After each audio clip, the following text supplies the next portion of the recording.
Hello, hello, hello, hello. As you can see, my topic today is about CMC, Christian McCaffrey coming to the 49ers, and how everybody feel about it. I'm happy about it. Hey, Mariah's here. Let me put the link in here. Celebrating the 10th anniversary of that 2012 Super Bowl team. Let's just hope Jim Harbaugh being there lights a fire under Kyle's ass. Hey, Not be concerned. YTC, Brian Cook, what's up?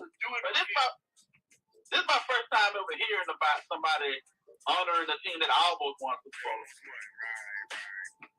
Bowl. The faithful Brian Cook. That's how long it's been. I don't give a damn.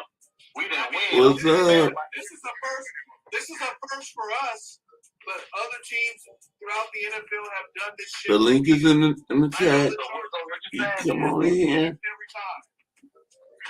So what you saying is, Come on here to talk about that's the the new player we got, Brian. Remember on Bookcast, I said, nah, we shouldn't draft him.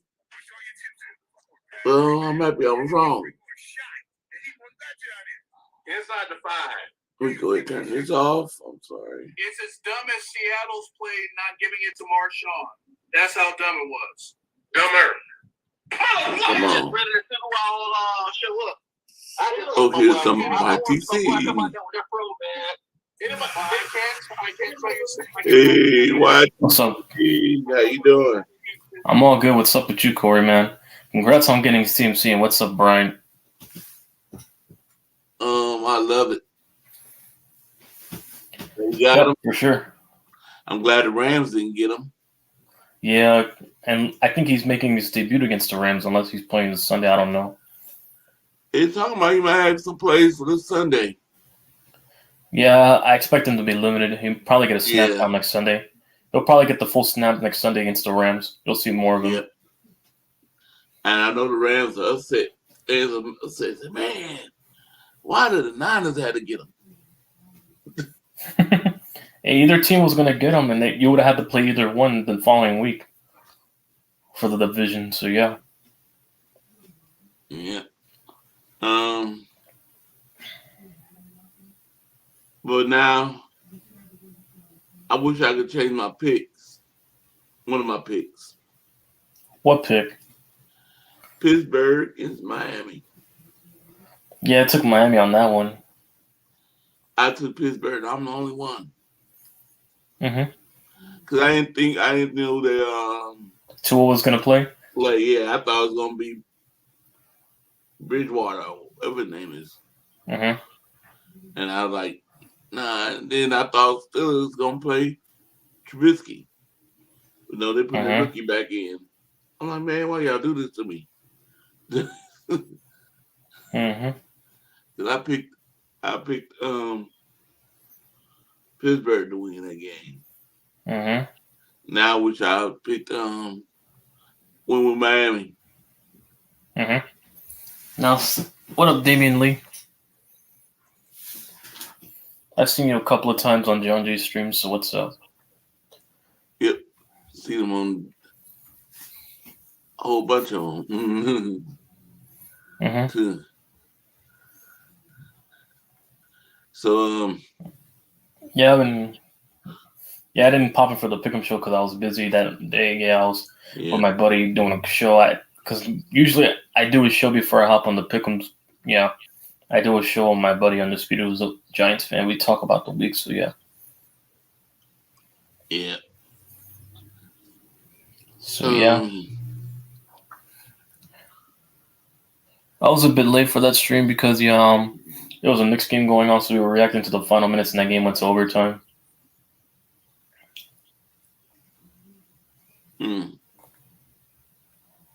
Yeah. I'm just a What up, Niners man. Wolfcast? Niner Gang Wolfcast. Yeah, I already subbed you up, man. Yeah, John sent me, but yeah. Now, Woodcraft, if you want to come on in here, the link is in the chat. Mm-hmm. I got a bet going on tomorrow with that Jaguars fan. Hopefully we win. I'm not trying to lose $20. It's a small $20 bet I'm having with him. Yeah. Because he's that confident his Jaguars will beat my Giants, so yeah. That's why. Yeah. You know, and also a lot of people are tripping off that we gave a lot of draft picks up for him. But you know, now I look.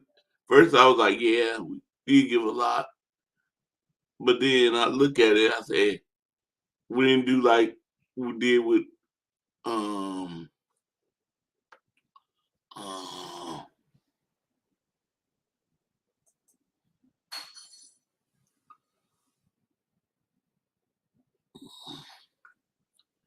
like we did with Sanders. I think it was his first name.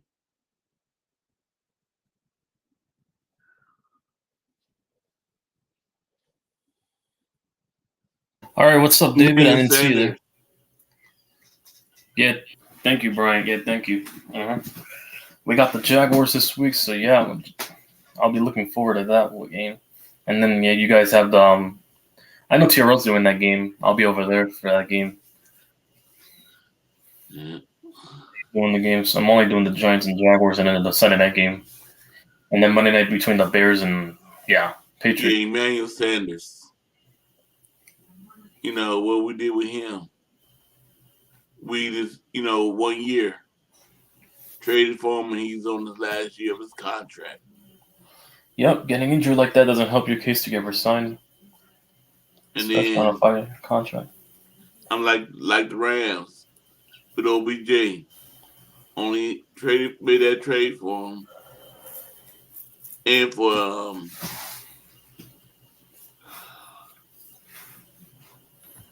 why my mind go? For now he's with Buffalo Bills. Oh, Buffalo? What team? What person? Rams traded for him, and he's only 1 year. They only have him down for 1 year contract. And they traded for Von Miller, yeah. Von Miller, that's what I'm trying to think. See, so we got CMC for 2 or 3 more years. Mm-hmm. But yeah, McCaffrey, we'll see how he pans up. It's a positive on the upside. The downside is he's hurt a lot. Yeah. You just have to find out a way to keep him healthy. Hopefully we don't use him like a bell cow like Carolina did, Mm-hmm. Hope we just bring him in. Let's just get Me personally, I would just rotate the running back. Given his history, I just rotate him between Jeff Wilson or whoever the number 2 back is. I'd rotate him around, so you don't have to risk his tear for injury.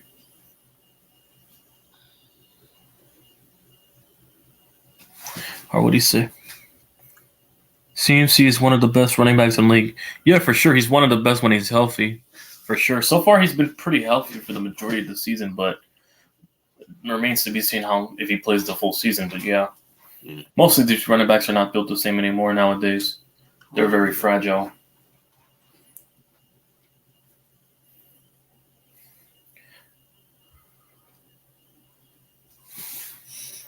Top 3 at least, yeah. I'll say when healthy, yeah, I'll put him in top 3. Yeah.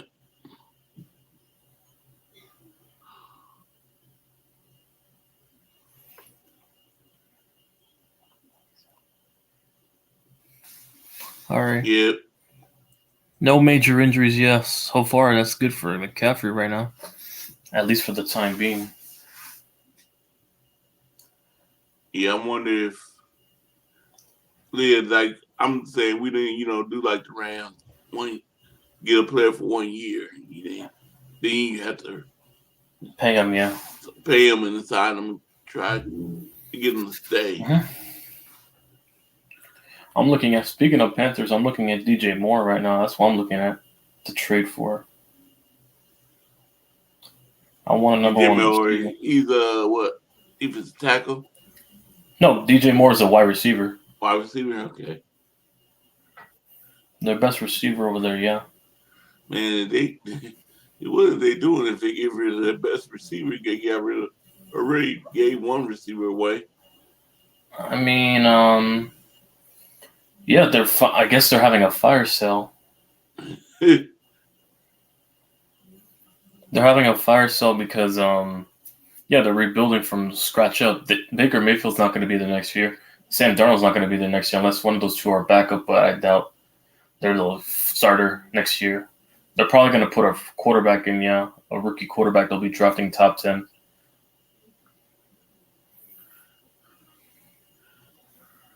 They'll definitely be drafting for a new quarterback and getting a new GM there. You know, I haven't heard who did the 49ers release to make room on the 50-man, 3-man squad for CMC. Have any other Bryant, Niner, David? Have y'all heard anything? I haven't seen him say we released this player. I haven't seen him say that yet.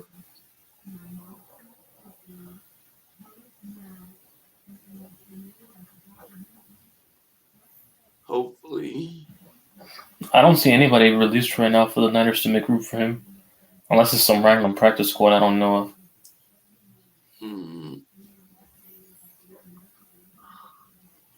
Yeah, I haven't seen anybody.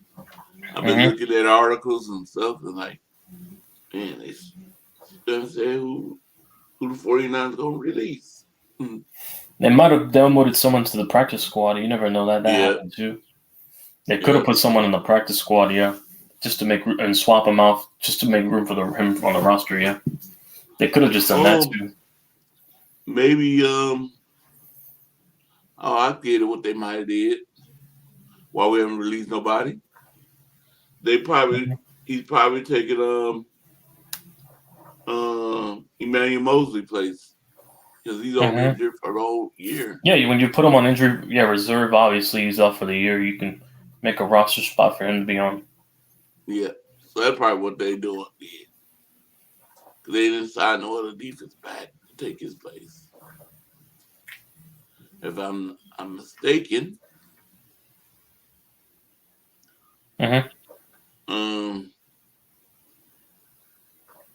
So on the picks, I got your Giants winning, beating Jacksonville. I hope that's the case. If you was watching, I think me,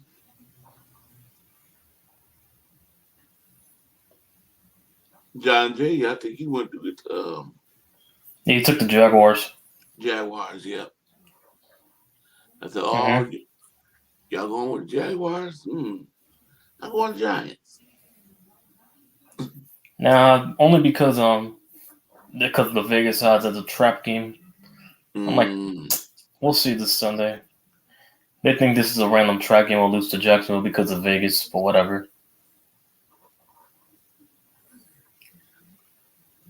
Vegas isn't always right, so.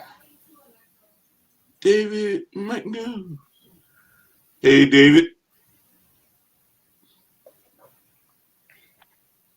Hello, David. Can you hear me? David, you hear us? What's going on, guys? Yeah, I can hear wondering. You. I thought you fell asleep on stream again the way you were gone.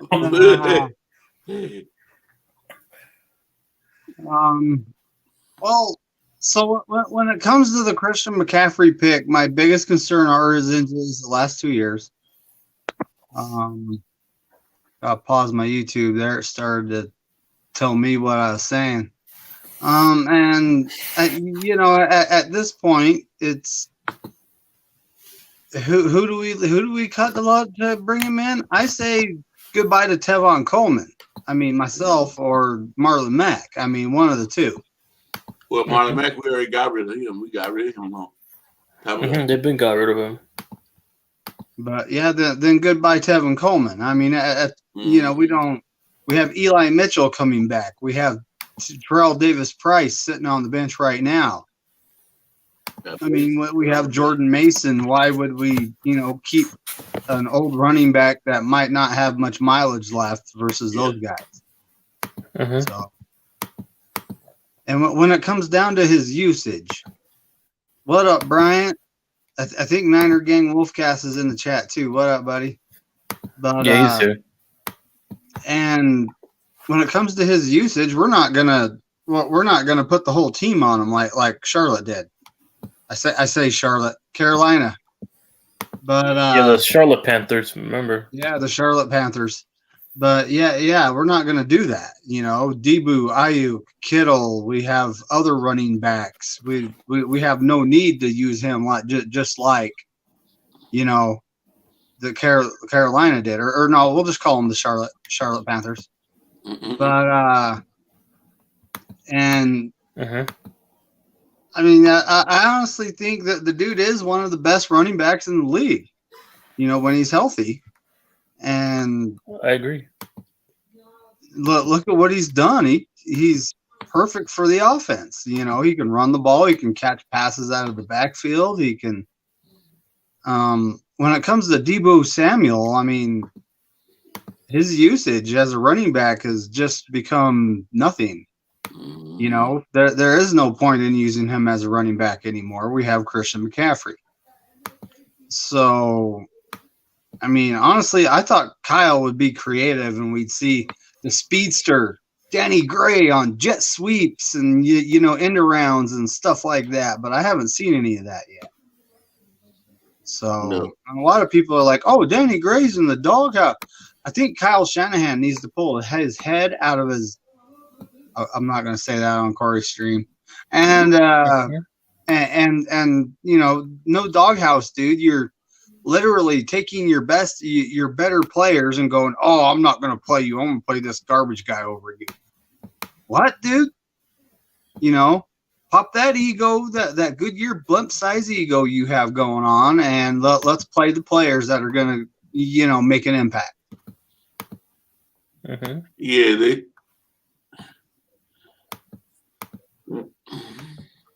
we need to play all our players.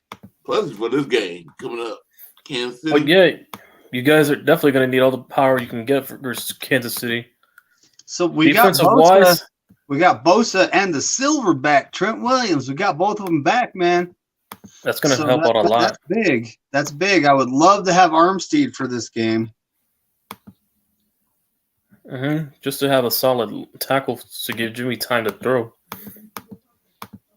No, but having them back makes a difference because now you're able to put up points with a good running back with McCaffrey to keep pace with the, you know, high-powered Chiefs offense for sure. Since they got all those weapons over there, and you need something to combat it. Getting McCaffrey also adds to that if he plays this Sunday. Yeah. Also, I wish we could have included in the trade a defensive tackle. Yeah, we could have got.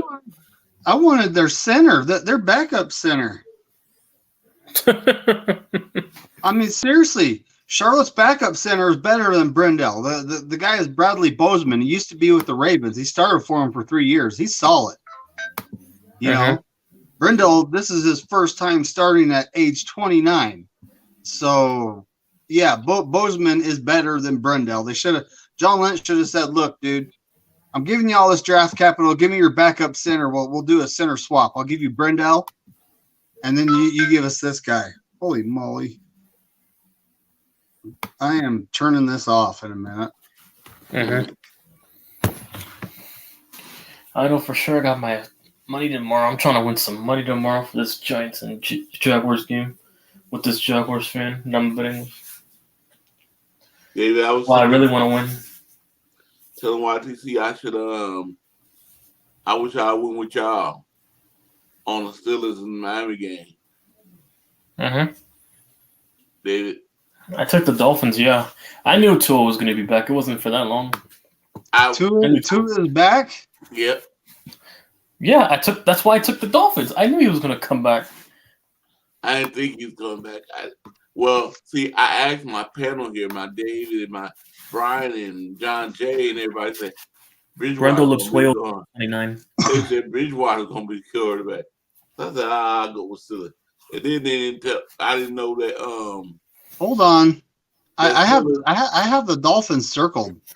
I know you do. Y'all pick Dolphins. No, he's saying that Corey was the Oh, only I'm one that took good. the Steelers. Because he went under the I'm the assumption only that one. I'm the only one who Tua chose wouldn't play. Steelers. I'm the only one who chose Steelers. Mm-hmm.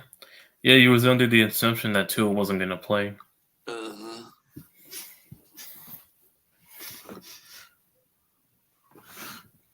No ITC dual moneyline parlay put Jamarco Hasties to rush for over 30-40.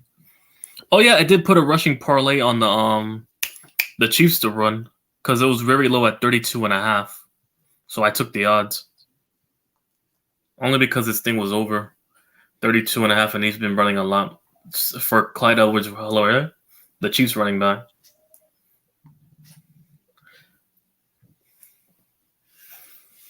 But what I did was for my bet, I did take a Giants bet though. I took Saquon's rushing.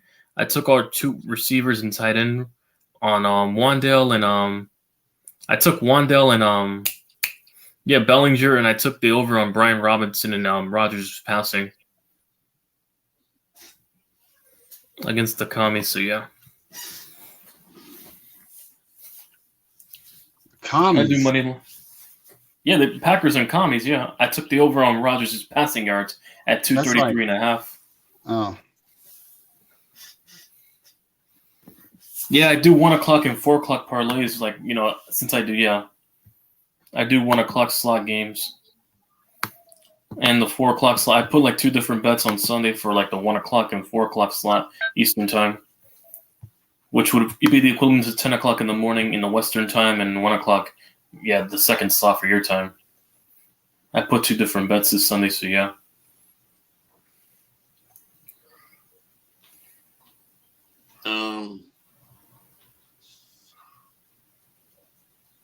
So, David, do you think that we might line up CMC and Debo at the same time in the backfield? and then pass to Ayuk. That's a fantastic idea. Yeah. I was contemplating the over on Ayuk's receiving, but I don't know if he's going to replicate the performance again, but we'll see this Sunday. Well, when it comes down to it, I don't know if. I mean, we line those guys up in the backfield. The defense is going to be like, okay, they're going to stack the box, and then it's like, all right, time to pass to Kittle, or can Kyle be this creative genius that all these what is it? All these media reporters make him out to be? Because right now I'm looking at it like he's not. Look at our offense. It does good against garbage teams like the Seahawks and the Panthers, but when it comes to good teams, we haven't done anything in the second half. Our second half offense is non-existent, and we're supposed to have this offensive genius head coach. I don't agree with the narrative at this point. I think Kyle's a pretty good head coach, but I think he needs an offensive coordinator. I think he needs to stop doing the play calls, find a good offensive coordinator, and let the guy do his job. That's my opinion. Yeah, even though they say they might put 8 and 9, they showed this one YouTube creator show where it was on NFL Network. Show where they put 9, where they had 9 people in the box. Mm-hmm. And all 22. And Christian has still got a lot of yards. Mm-hmm. Most of his damage comes from the receiving, from what I've seen. So I could see you guys using him as a receiver more than a running on some backfield plays next to Debo. So yeah.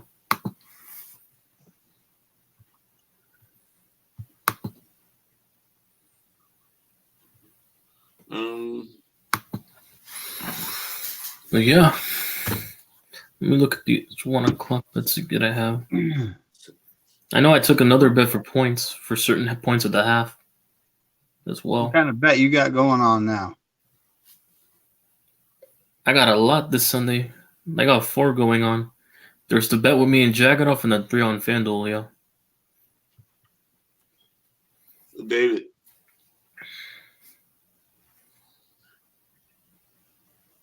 Still think we might lose against the Chiefs? I picked the Chiefs. Yep. And even with McCaffrey, Bosa, and Trent Williams, I mean, we're still missing Emmanuel Mosley.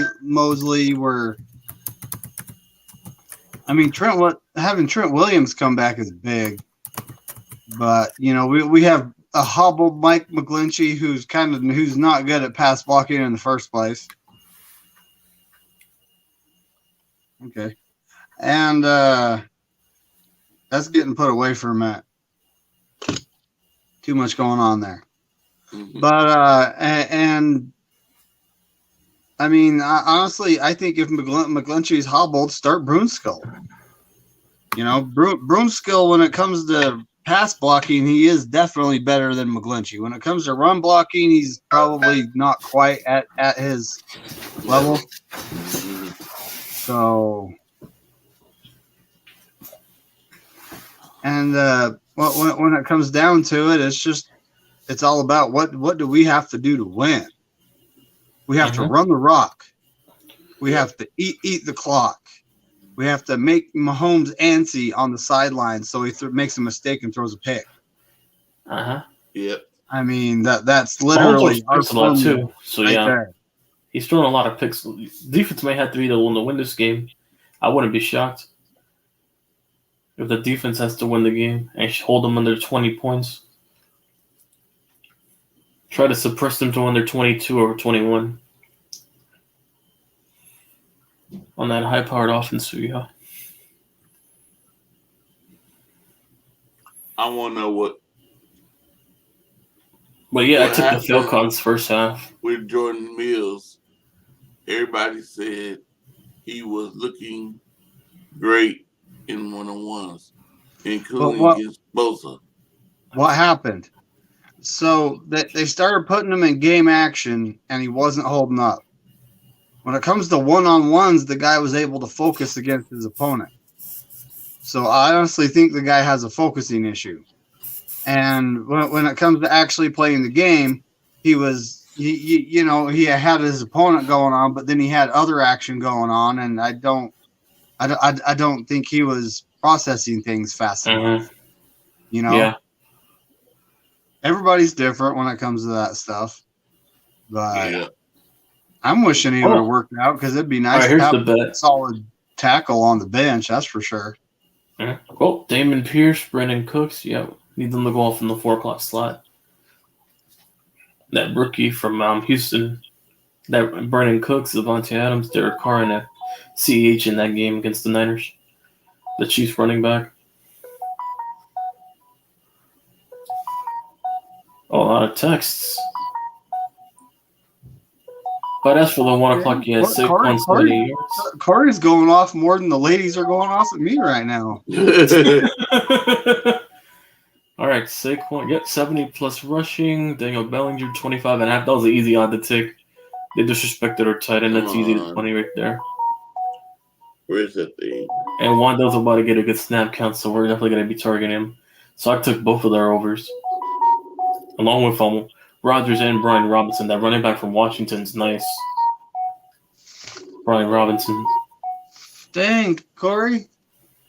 Dan, Corey, I thought I had all the way. Corey's got save some of us, the hot Bay Area chicks over there. Jesus, save us some, Corey. I was actually talking to a girl in San Francisco earlier. She's freaking 22 years old. I'm like, I'm 45. I'm kind of an old man. I mean, I might know someone I could hook you up with. But she's like way hot, but she's a 49er fan. We were actually talking football. Mm-hmm. So that didn't end up going down the relationship road, so I'm okay with that, you know. Uh-huh. Looking at I'm actually on this dating website, and a lot of these ladies don't even live in the area. So it's like, I'll still talk to you, but you know, you don't live close enough to me to actually make something happen here. So I'm literally writing down the names of the ladies that do live close to me, because they're the ones I'm obviously going to focus on. But so, believe it or not, that chick I took to the haunted house, she like didn't talk to me for 3 or 4 straight days. I was like, what's going on here? You know, some other guy come in, swoop her up, which I can't blame him. She's a good looking lady, you know, I can't blame him. But no, she just texted me that she went all full on antisocial for about 4 days. Sorry about that. I was like, oh, so I'm glad too, because you know, I went out with her. I like her, so things work out with her. I'll tell all these ladies, sorry, I'm now spoken for, you know, and is what it is, right? Yeah. Darnell, if you would like to, either type in the chat or you come on. The link is in the chat. Just click on this. Yeah, you guys are all welcome to come in. Yeah. You got to show your face to Corey though, because he don't like. I mean, if he knows you, he'll let you in. But if he's unfamiliar with you, you got to show the fact that you're a human and not going to be some sort of picture that you're not supposed to show on YouTube. Yep. Click on that link right there. I'll let Jesse Naylor get all those subscribers and then get your channel banned because you let some guy on and he showed a pic of his unit. I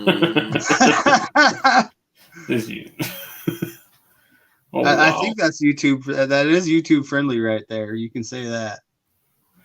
I also know someone getting beheaded according to YouTube standards that's also YouTube friendly according to Michael's channel. How did Michael get away with it?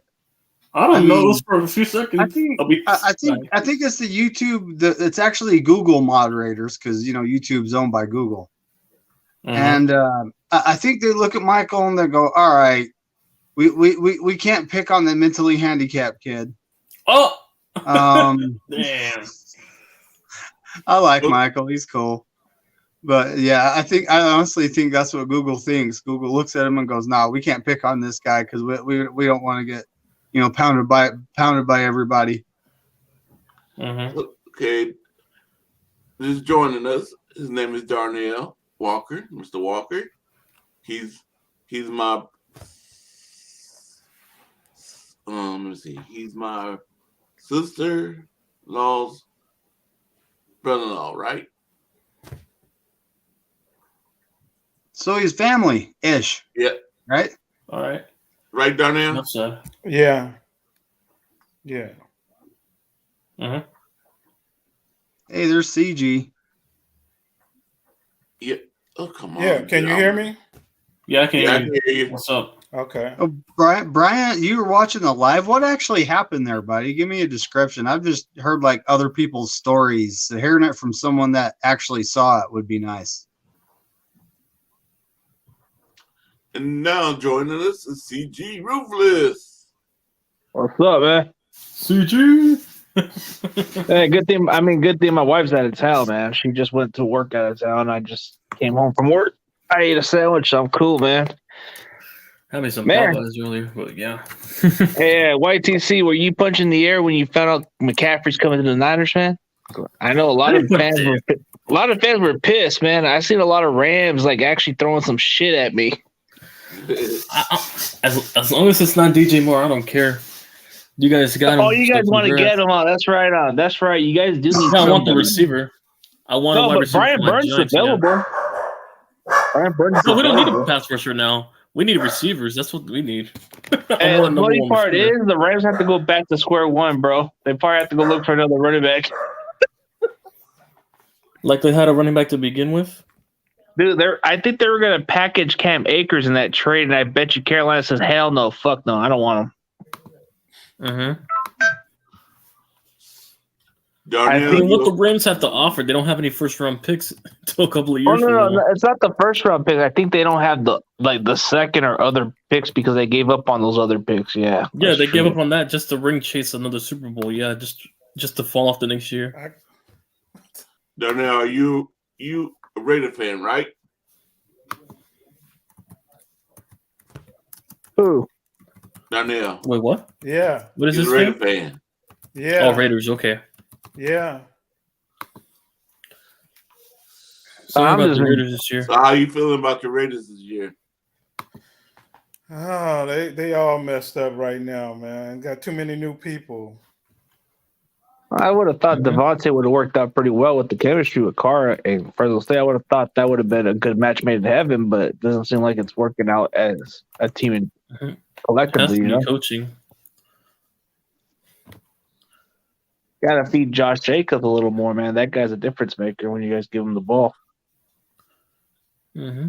Yep. So CG, well, what do you think about this CMC trade? I've seen your videos, but what are your true thoughts here? I mean, I didn't want him from the injury history, but it happened. It happened. mean, Now he's a 49er, so I got no choice but to support the situation, you know?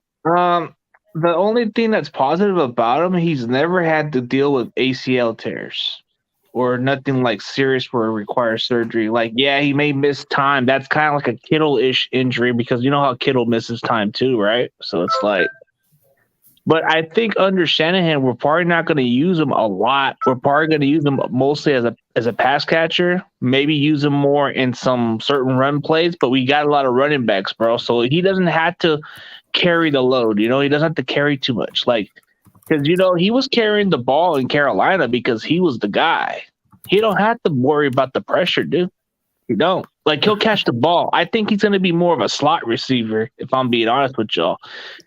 Watch, as soon as Elijah Mitchell returns from injury, you're going to see this offense be a little different, dude. You're going to probably see some plays where McCaffrey might play some slot here and there, and then he'll run some plays just like the way they use Debo. Mm-hmm. CG. Did we have to release anybody to make room for CMC? I don't think so. I don't know who we did, but I think it had to do with some players from IR.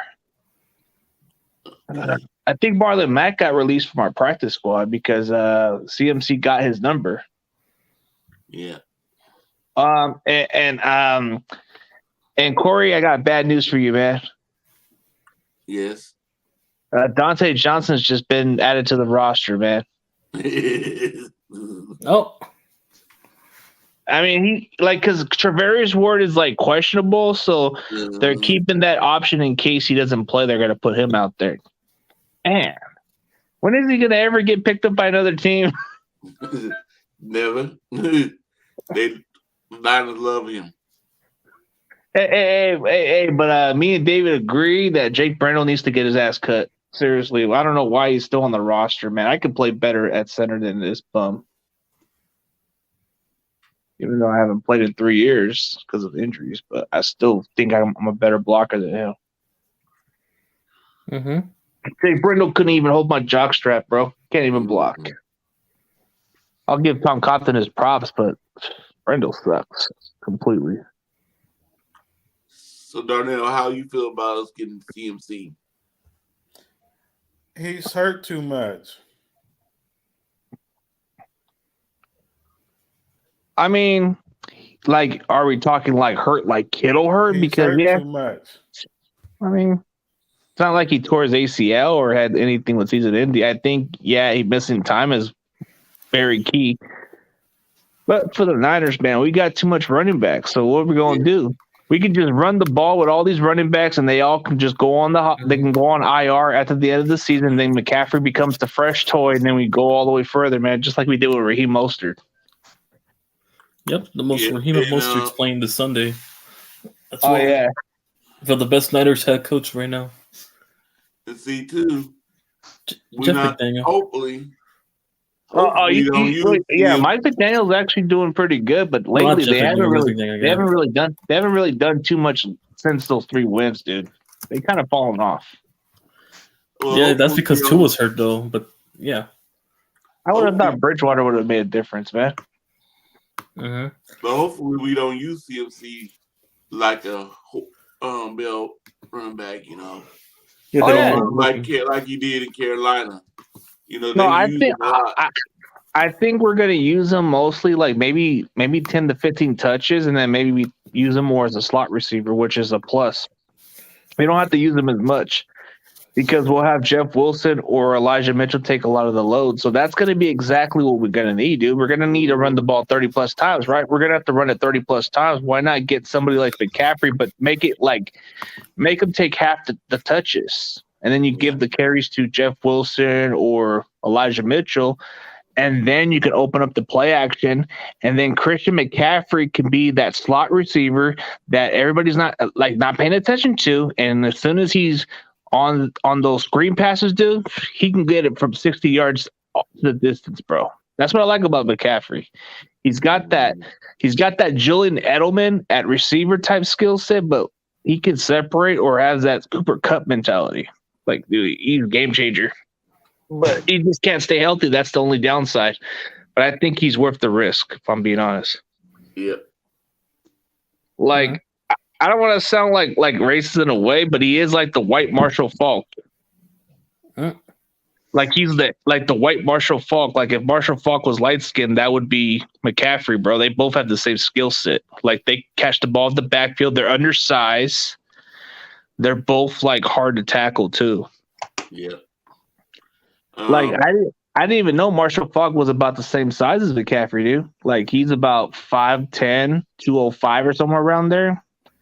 And they pretty much had the same skill set. And even Rudy was so upset, bro. He thought this would be his white Marshall Faulk. He called it like his white Marshall Faulk for the Rams.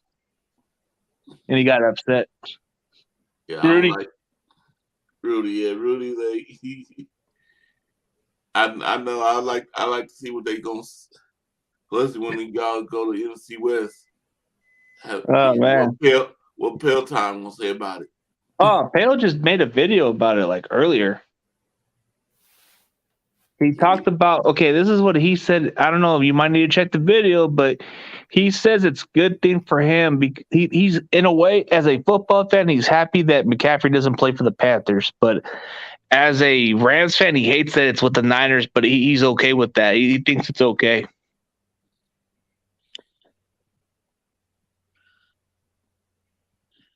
Hey, but I'll have to give credit for the Raiders. At least they took it for the team so they can let the Packers be trash. I want Packers to be garbage so I can brag about my friend, because I have a friend who likes the Packers so much.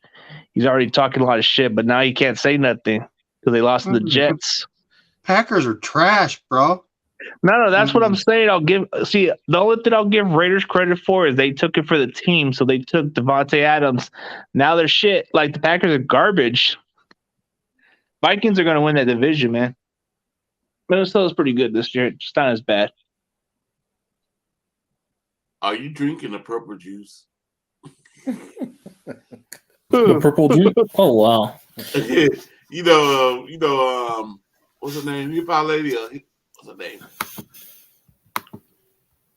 Oh, she changed her name, huh? Well, that J lady? She's a Viking fan. Oh, was it Jay? the one? Jada? Yeah, that female Viking. She's not in the car. I saw her on, it was on John Jay's show, yeah. I'm not going to drink the juice. The purple juice.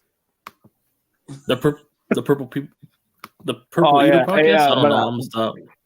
Yeah, dude, it's hard to find some Chiefs fans, but I did find one small content creator. He looks like he's up and coming in his own right. He seems like a cool dude. He looks like he's Big E Langston. I mean, he looks like Big E.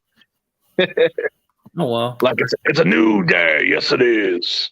Don't you dare be showered. I don't know. You probably have to see my guess. But...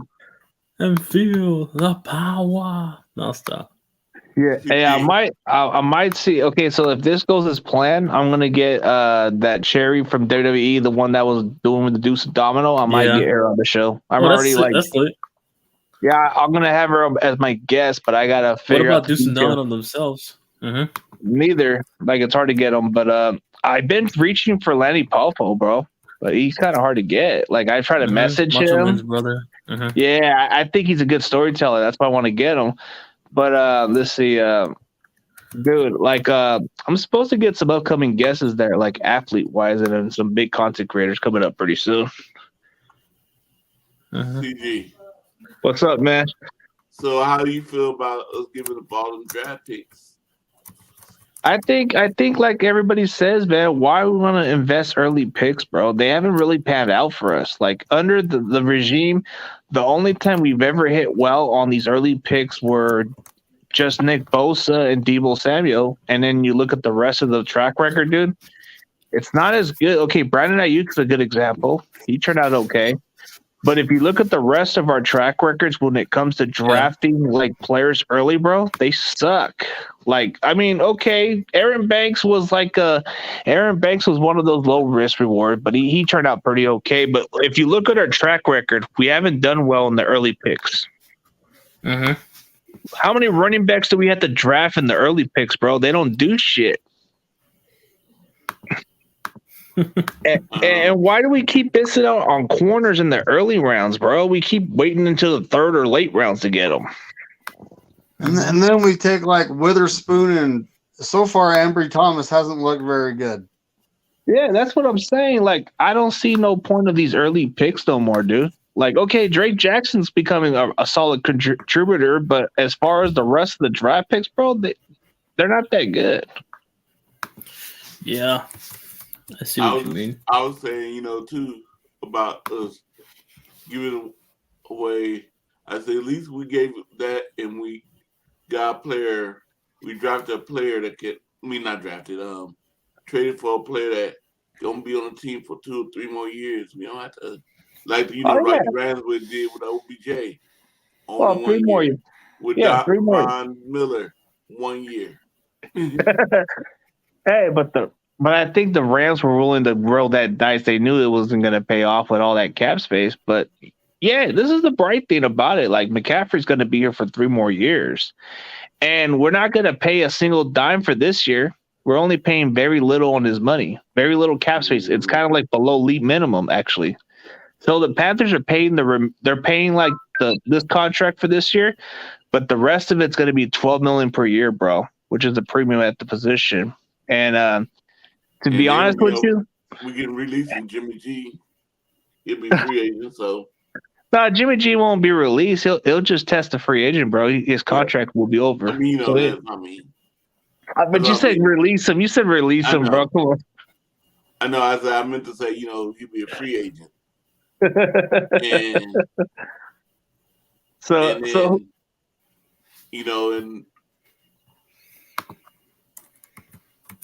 I don't know what's gonna happen with this team, man. Like, if Jimmy goes, then who we're gonna get as a backup? I don't think. I don't really think. You got the real QB1, Brock Purdy. He ain't the answer, bro. Come on, let's stop being cute about it, bro. I'm not convinced with this Brock Purdy guy. I think he's a good third string quarterback. Yeah, you never know. But he's Mr. Irrelevant. Come on. Do you think Mr. Irrelevant does great? He's the last pick of the draft for a reason, right? Listen, he might be the best Mr. Irrelevant of all time. You never know. Brady was picking the 6th round, but still. But I like Trey Lance's upside more than Brock Purdy, bro. Like, Brock Purdy just looks like a bootleg version of Colt McCoy. Colt McCoy, oh wow. He kind of does. Like he looks like him, but a bootlegger version. Damn. Like, if you go to those movies, but he played at Iowa State too, which is crazy. But he actually had the most winning. I think under him playing at Iowa State, he had the most winnings record over there in that program, and he's got the most passing yards. But that was based by the Big 12 competition. It's like if he were to play at Oklahoma, then maybe he would be something special. But he played at Iowa State. Not really much top quarterbacks out there. Yeah. Like, if he were to play in Oklahoma or Texas, maybe he'd be decent. But come on, Iowa State, I guess so. He did okay over there. Maybe. They produce a lot of good linemen over there, I'll say that much, and from both sides. No, like Iowa. We're talking Iowa, but Iowa State. Oh, okay. Like, if you think of Iowa State, what do you think of lately? Lately, it's been the running backs. Like, you had David Montgomery. Now you have Bryce Hall. Brees Hall, yeah. And then some of the receivers, like there's maybe like quite a few receivers in the tight end, but I don't know too much of their programs. Like I can't think of any good ones except the running backs. Mm-hmm. Like the Jets got themselves a good pick right there with that running back. Mm-hmm. But I don't know what's going on with David Montgomery. He ain't doing shit. I think that Khalil Herbert's playing better than him. Mm-hmm.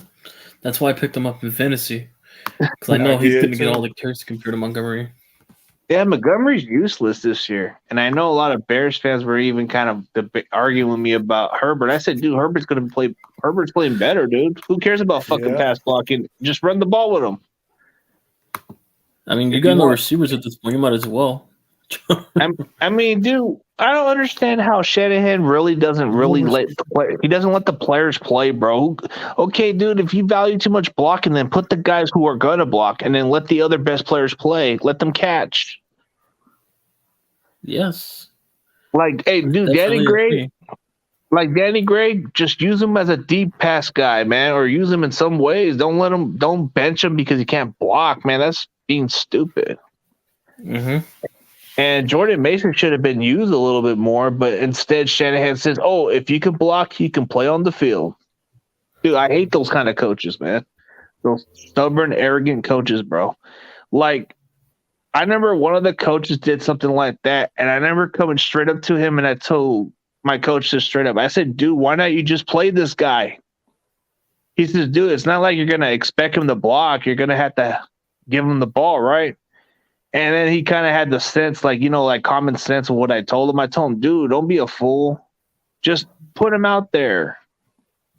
And then he kind of just took my advice because I told him, dude, why not you just put him out there? I even asked him, is he even going to pass block? And he said no on the play. But at first he was being too stubborn and wanted to play the other guy. And I said, dude, just play this guy. And that guy made the plays, but everybody kept, I guess coach didn't like to put him on because of the blocking crap. And there was like a lot of my teammates who agree with my freaking approach to the coach. I told him, dude, why don't you just put him out there? Who cares about the freaking blocking? If he's going to run, then let him run.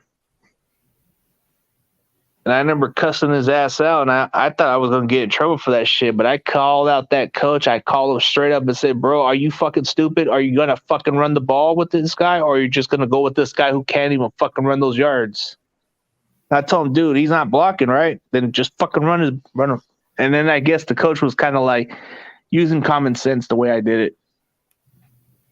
So I remember when I was blocking for one of the guys, I remember telling him, dude, if he's going to run the ball, then just run it with this guy. And I guess the coach looked at me on the sidelines and said, oh, shit, it did work better. I said, dude, because this guy can make the plays, even though he doesn't block well. Like, use your brain. Mm-hmm. Yeah, man. So you guys doing pick'ems or something? No. Yeah, what's Corey doing, man? I mean, we did them with this. Even though I wasn't here, they did them with this Wednesday. Man, you guys do it Wednesday, man. I usually do it every Tuesday because that's when I have the extra free time. Mm-hmm. I do that We're like talking about the upcoming game versus the Queefs and the CMC trade. Well, I'm hearing rumors that I don't know if this is accurate, but I'm hearing that McCaffrey will play, but in red zone package.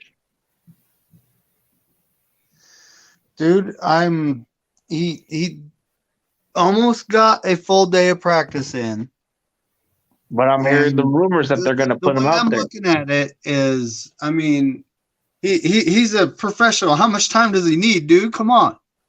I mean, I know, right? But they're going to put him in the red zone package. I've heard different reports. Even freaking Adam Schefter or other people even said they're expecting to have some plays out there. So I don't think it matters because he's not even injured, bro. Why even have the guy on the freaking bench? It's pointless, right? Might as well just put him out there, right?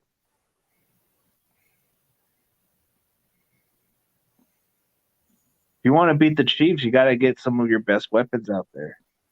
Kansas City's no joke, man. I don't know how you got to play against Kansas City, but you got to be able to outbeat them on a shootout.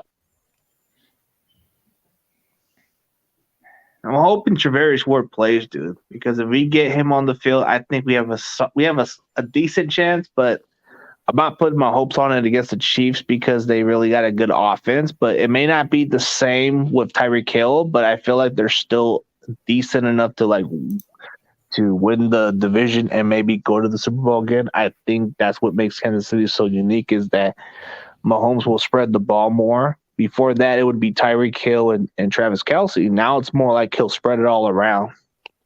Kind of like how Aaron Rodgers does it now. Mm-hmm. But it takes him a while to get a touchdown drive. Before that, it would just be Think like a about couple this. passes. All right. So Jimmy G throws a lot of checkdowns, right? Yep. Who's he going to be throwing those checkdown to now? Christian McCaffrey. McCaffrey and Juszczyk. I mean, yeah, you know, just the fact that the athletic, what Christian McCaffrey brings to the table, throwing him a check down, I am so much better with than throwing it to Jeff Wilson or Tevin Coleman or one of those guys. Because McCaffrey's going to be able to do more with it, right? Yeah, I'm surprised that I don't know if they're keeping Tevin Coleman. I think they might have to cut him or some other guys, bro. We got too much running backs. How many running backs do we got to keep? Well, the more you fuck around, the more you're gonna find out. I'll stop. I just had to get that reference. Dude, if they ever had a thing called running back university, just go to San Francisco. Running back university, damn. Yeah, you get run to the ground, and then the next guy goes in. That's part of what they do. Shanahan just likes to run people on the ground. I mean, we already have tight end university over there, Oh yeah, yeah.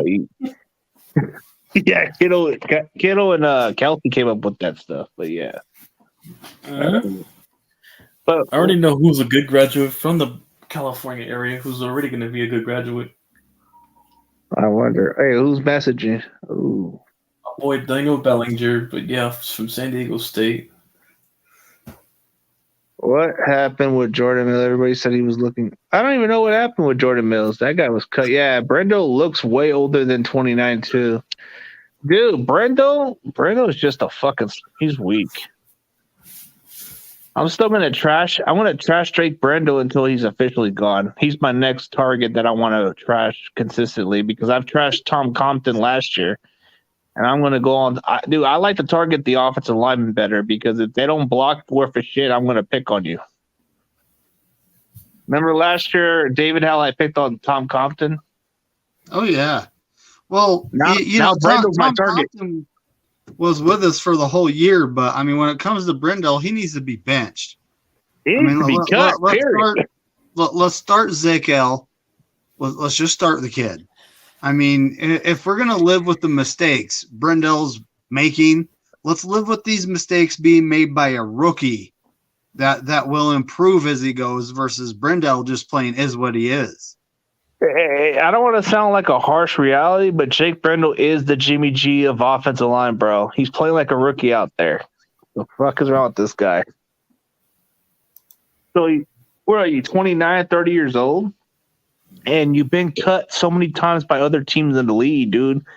I don't understand what they see in this guy, and he just doesn't seem like the answer, dude. Like, it doesn't take a rocket science to realize that you're not a good offensive line, bro. But I played this position for a couple of years, and I can see when they're good and not good. And Jake Brendel just isn't the guy. He just isn't it.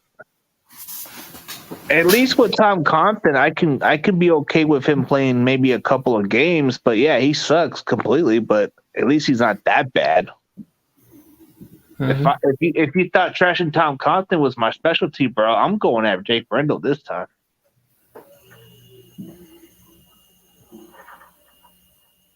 And Aaron Banks don't have to worry about me getting at him. I'll leave him alone. He's done a pretty good job, so I'll give him his credit. Burford's been solid. He's been good. Like he's learning with the rookie mistakes, but he'll get better with the experience. So let's see. McGlinchey, why we have to even go there with McGlinchey? He's just isn't a good pass blocker, but a run blocker, he's excellent. Mm-hmm. But man, can we just cut Jake Brendo, please? God damn, front office, can we cut him, please, so we can get somebody better? I just think if we just get rid of that damn center. Dude, I made a video reaction about how terrible of a center he was, bro. I went over the line and told him that you suck as a blocker. And I think one of the guys was having Shifty had a good laugh about that one. Yeah. And I think when we were bringing up McCaffrey, I think he threw Brendel's name out there just to fuck with me and say, hey, yeah, the bad part is we got Brendel fucking blocking. And I said, fuck that guy. I said, fuck Brendel, he sucks. Hey, I'm probably just going to dress him up in a clown suit. I want to get Jake Brendel's face and put clown face on him. You guys want to do a little marathon of bashing Jake Brendel? We'll make a little dedication on him just so he gets cut at some point. Last year I did bash Jimmy Ward, but that was because I just wasn't a fan of his. But I actually gave him some credit and left him alone for a while. How can this guy make the top 100? If you take away the Stafford interception, I don't think he even makes the list. And that's coming from a realistic Niners fan. Like, who puts an average safety in the top 100? Like, I guess you got to thank Matthew Stafford for that shit. You guys agree? If he didn't get those 2 picks from Stafford, I don't think he makes the list.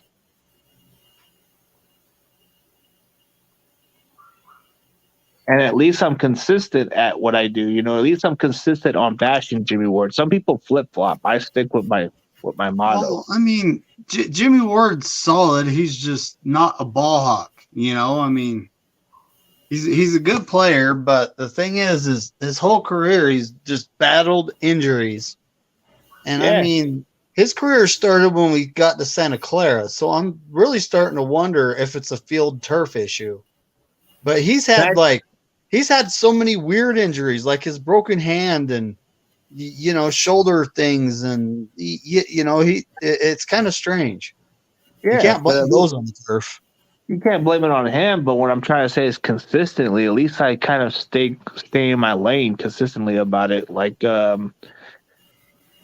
man, I guess Matthew Stafford gave him the top 100 list. I guess Stafford says, hey, Jimmy, you want to make the top 100? Just catch my 2 balls.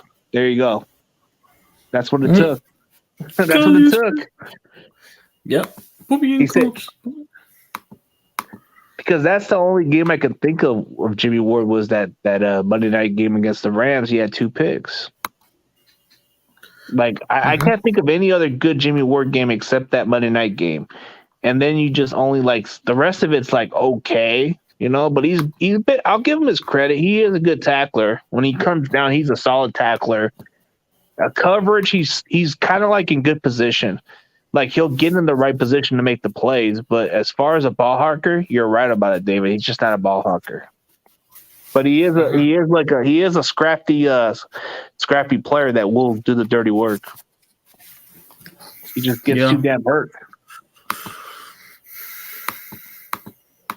Say that about the majority of the people in the league. Yeah. But who puts an average safety in the top 100? I just don't get it. I guess that's the effect of a good front seven. No, it's because of Matthew Stafford's dumbass. That is wrong. Hey, Stafford's leading the lead in interceptions this year, right? I thought it was Matt Ryan, but okay. Oh, Matt Ryan is too, but I've seen a lot of pick six. Mm-hmm. Nah, but if you look at the statistics, man, Matthew Stafford is leading the lead in pick tell that six. man is fatigued. You could for sure tell that man is fatigued. Dude, do the Rams even miss Jared Goff? Bro, Goff is not even looking that bad. He plays for Detroit, but still, yeah. Plays for Detroit, but he's not playing that bad football. I think he's not the problem. I think the Rams just wanted to gamble. And I think Stafford's going to start to catch up in age, dude. He's already at that stage.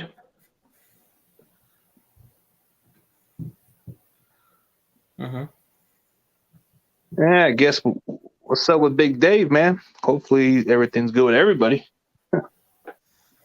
I'm good. Well, Big Dave. Who's Big Dave? This guy right here, I forget his name, Super Dave or something. Oh, Super Dave? Yeah, I that dude. haven't actually seen him on for a minute, so I don't know. Nah, but hey, we can all agree from all the community that Jake Brendel does suck. We can all say that shit because I know that's everybody agreeing on the community. Some people have two different sides. Everybody's still defending Jimmy, even though he's our guy for this year. But then there's different sides that people don't like Trey, which they haven't even gave the guy a fair chance yet. It's not his fault the injury happened. Man, dude, how many running backs are we going to start running, bro? Ty Davis Price, you think that could be a wasted draft pick where maybe he doesn't play much of a single down? This is why I'm not a big fan of drafting running backs early, dude. They just seem like you value much, you know? I felt bad for my boy Trey Sermon. He was a beast, but they just never used him the right way. I just think he just wasn't the fit. But I think in Philadelphia, he'll do okay.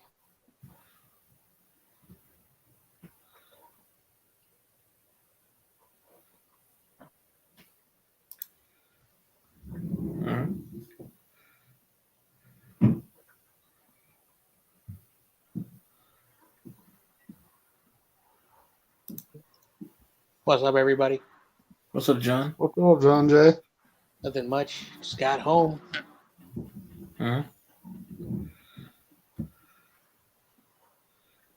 What's up? What's everyone talking about?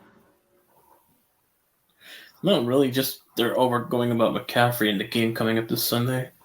I'm sorry, YTC. Looks like your team's gonna be eliminated tomorrow. Yeah. It fought well last year with the Yankees, but Well, at least you did better than your favorite team, the Mets. Oh man.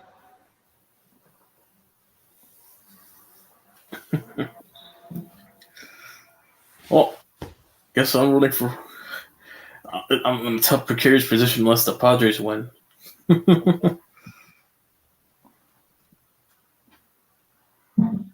If we really get the Phillies and the Astros, I'm definitely boycotting. I'm just gonna leave it NA.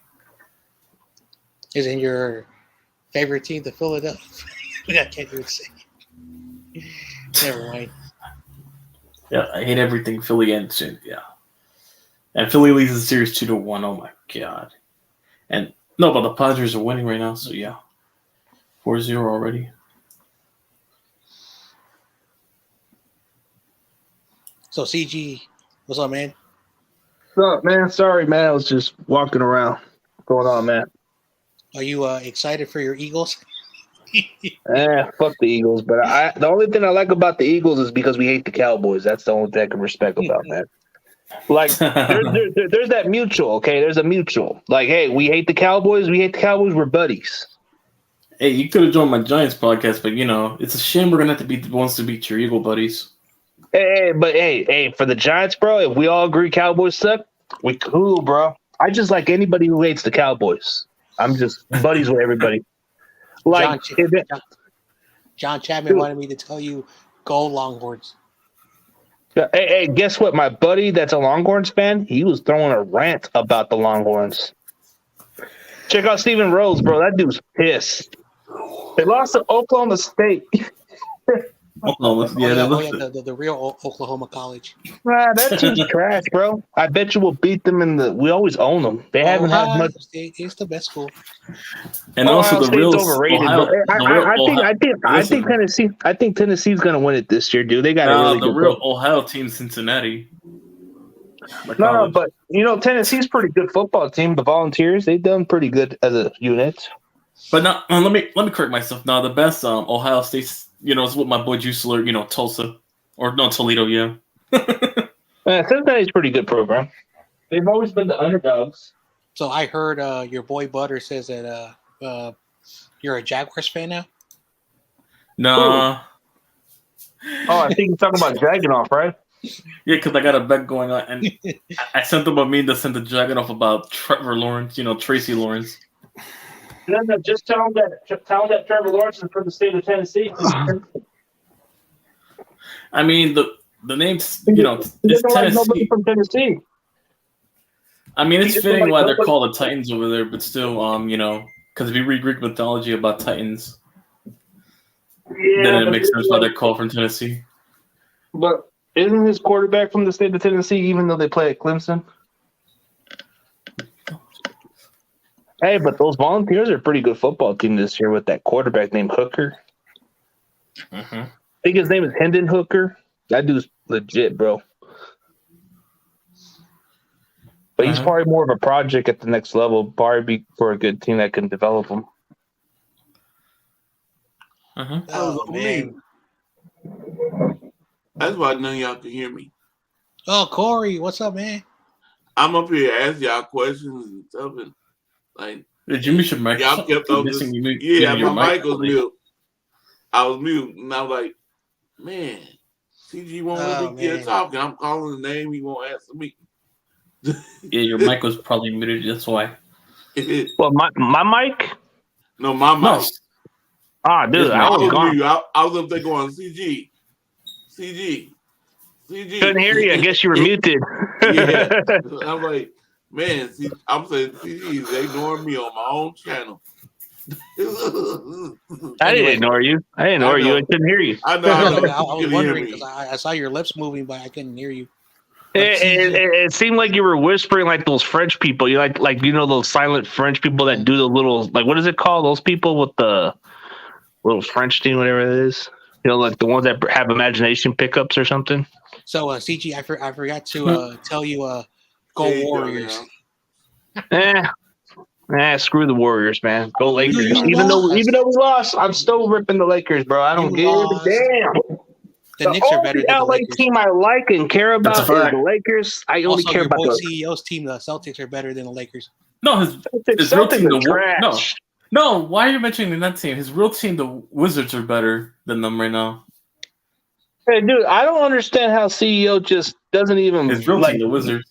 Dude, they just lost to the Giants, and I think he has nothing to say now. But I think he's coming up with excuses. Depression Frog. He came out with the Depression Frog in the Discord. I hope we play the. Hey, you know what, man? I hope this is the case scenario. I hope we do play the Ravens in the Super Bowl so we can beat their ass. I still have that little bitter feeling towards them. Well, the Jets are definitely going to win. Russell Wilson's out this Sunday. Yeah, I mean, they were going to win regardless, but still. Hey, dude. Last week or the other week when I picked my upset, I said that the Jets were going to beat the Packers, and then some people in the comments thought I was delusional or a hater for the Packers. And I said, don't be surprised. The Packers are frauds now. Packers are frauds after those 2 games. Yeah, they're frauds. I said they were frauds. People were picking Packers, and I picked Jets. I said, dude, the Jets. I picked the Vikings. Oh, the Vikings. I'm winning my pool so far in the NFC North. Yeah. My upset of the week, if it comes as tuition, I think Houston could pull an upset on the Raiders. I got the Seahawks beating the Chargers. I think Swabo and Steezy are right. I think there are real competition. I think as far as real competition, dude, Arizona looks like their offense is back on form. So I wish you would have played them when Hopkins wasn't out there, dude. Come on, man. I like to play the Cardinals at their worst because then we can beat them and then we can beat them later in the season. No confidence. But we can't do that. But hey, we got the Rams early too, so the Rams are getting upset. Mm-hmm. So but Pale said he's happy for McCaffrey that he left the Panthers because they're terrible, but he doesn't like the fact that with the Niners, but he's cool with it. Hey, tell your boy, what's his name, Butters, that Roquan Smith and Robert Quinn are going to the Rams. Robert Quinn to the Rams. I agree. Roquan's coming to the Giants. Rudy was trolling him and TOP on my chat one time. I think Robert Quinn will probably be the one guy out. But Roquan's coming. No, Roquan's going to be a Giant. How many damn players do you guys need to get, man? But I guess you guys got the cap space, so I guess it makes sense for you guys to Well, get somebody in the Also, linebacker. tell Butters thank you because he says he doesn't want Justin Fields. He said we can have him for free. Justin, dude, I don't know why people took my criticism personally. I just never bought into the Ohio State quarterbacks. They're just not Man, that. They're Butters, just not that impressive. They don't have like. he was blocking people, man. Butters was blocking. You got so pissed off after the Giants game. Well, I mean, dude, I'm not. I get a lot of these little tweets from these Justin Fields or Ohio State fans. They're saying you're such a hater. You don't like Justin Fields because he played at that college. I said, dude, it's nothing to do with it. It's just I don't see the natural ability. I don't see him escaping out of the pocket at times. He holds on to the ball too long. And that's the problem. You hold on to the ball, you're gonna get fucking sacked. And your completion percentage is okay, but it's very limited, like Marcus Mariota. Like you just said it best, John Jay. You said worst case scenario, he'll be Marcus Mariota. Marcus Mariota kicked our butts, so we can't. Yeah, make he fun did. of He it. did. He did kick their butts, no doubt. But I'm saying, like the way you're saying, his ceiling is Marcus Mariota. He's good. He's good. He's a good quarterback. I just feel that he's been in bad places. One of the Niners content creators, even I guess one of the guys from the what is it, the 95-7 the game. One of them said that Christian McCaffrey is exactly what Reggie Bush should have been. Agree on that take or not? Reggie Bush was a receiver. He was never a running back. No, but they're saying that the way he was supposed to play at the NFL level, that was supposed to be exactly what he was supposed to play up to. But that's what McCaffrey's playing up to. McCaffrey was overworked in Carolina. Even Shifty, if you saw my I saw it, dude. I saw it on a preview, and I checked it out I checked it out all the way. Yeah, man, it's pretty cool, man. I was thinking about working a project with Shifty, so we can do once a week, also, man. dude, I like YouTube Premiere. I'm gonna start doing it more and more. I always want to do those, but it's always kind of like I don't know how to set the time right. That's the problem. It's easy. It's easy. All you do is you go on StreamYard, you basically private record a show, then you download it, and then you just post it like a normal video, and then you put the time you want it to start. So it's very simple. Very simple.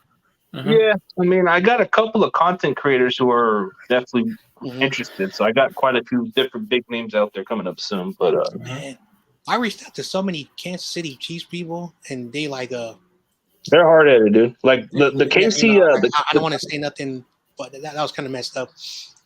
No, the KC Report guy, he's a cool dude. I got him on my show before. I forget his name, but he's a cool kid. I had him on like during the offseason, but he told me he was going to go to college and be too busy. So I got this other Chiefs podcast that the guy that you had in your show before, the bully ball guy, he had him on the show. Remember you had that guy on the show? Yeah, remember how you had that guy on the show? You had one of the Chiefs fans on the show. That dude lives in Spain. I was like, what? The bully ball guy? In Spain. Yeah, yep. I was like, God damn, like he lives in Spain. He's a military brat. He's a military. So but I got overseas. Dude. So if you were looking for a Chiefs fan, you could have reached out to me, and I would have probably gave you Chris Styles. Chris Styles. No, he has like a little small channel, but it's better than nothing, bro. He got me some solid audience, which isn't too bad. He's a good dude. Is that a wrestler? No, that's just his name. I think he goes under the name Chris Styles, but his channel, if you check out the Chiefs channel, it's not that big of a channel. It's like a very small channel. But hey, I didn't care what kind of subscribers you are, as long as you're a fan of a team, as long as you rep it to the hardcore, I don't really care. Oh, so man, his channel, his channel's called Arrowhead Chief Podcast. Man, look at this dude. He looks like Big E. He looks like Big E from WWE. Man, my buddy just sent me an old picture of driving the candlestick with the off ramp that says Candlestick Park. I mean, there's a good chance I'll get a couple of good guesses, but it depends on them. Like I'm supposed to get like that Shasky guy, because he already told me to get back to him in a couple of weeks. You talking about Butcher Boy? Yeah, I might get him on. He already messaged me back, but he said get back to him in a few weeks. Ask him this question. Ask him about Crocker Amazon. Oh, I don't know, man. You can throw that into the question, but Okay, all right. I'll ask the question because he says he's from San Francisco. okay. I mean, one of the guys on the radio shows or whatever they call it, the 97, whatever the game, I'm supposed to get like Mark Woolard, which is another guy I'm going to get on November. He already agreed to it. He just said he'll only go on for 30 minutes of his time, which is cool. Better than nothing, bro. I don't really care for the minute time limit as long as I get what I want out of the interviews, you know? Oh man. John Jay. I enjoy Anthony Dixon, bro. That dude's fun. He's a cool dude. What's up, Corey? What's up? I wish I would went y'all and chose Miami. Hey, Corey, did you enjoy the Anthony Dixon interview or not? Yeah. He was a cool dude, huh? Anthony Dixon. Who was the other running back? Who was the other running back that was Corey's back? You know, I had the wrong person. Yeah, you had the wrong one. It was Alden's girl, not Vernon. Yeah, Vernon was keeping his shit personal, like away from it. I think Alden had the issues, and that's when it led to those two getting at each other. Yeah. I'm not answering that question. Oh, so I didn't know those guys are from Spain. I didn't know that. I've always seen their content, like Bully Ball. I thought they were like kind of like cool, you know, like chill back. I've seen some of their interviews. I've seen the interview. They got an interview with Terrell Brown, which they paid some money out of it, and then I heard they interviewed Ronnie Cross. So he's in the military, and he's stationed out in Spain. So, yeah. Oh, okay. So he's just a military station. Okay, I get it. All right. He's out there.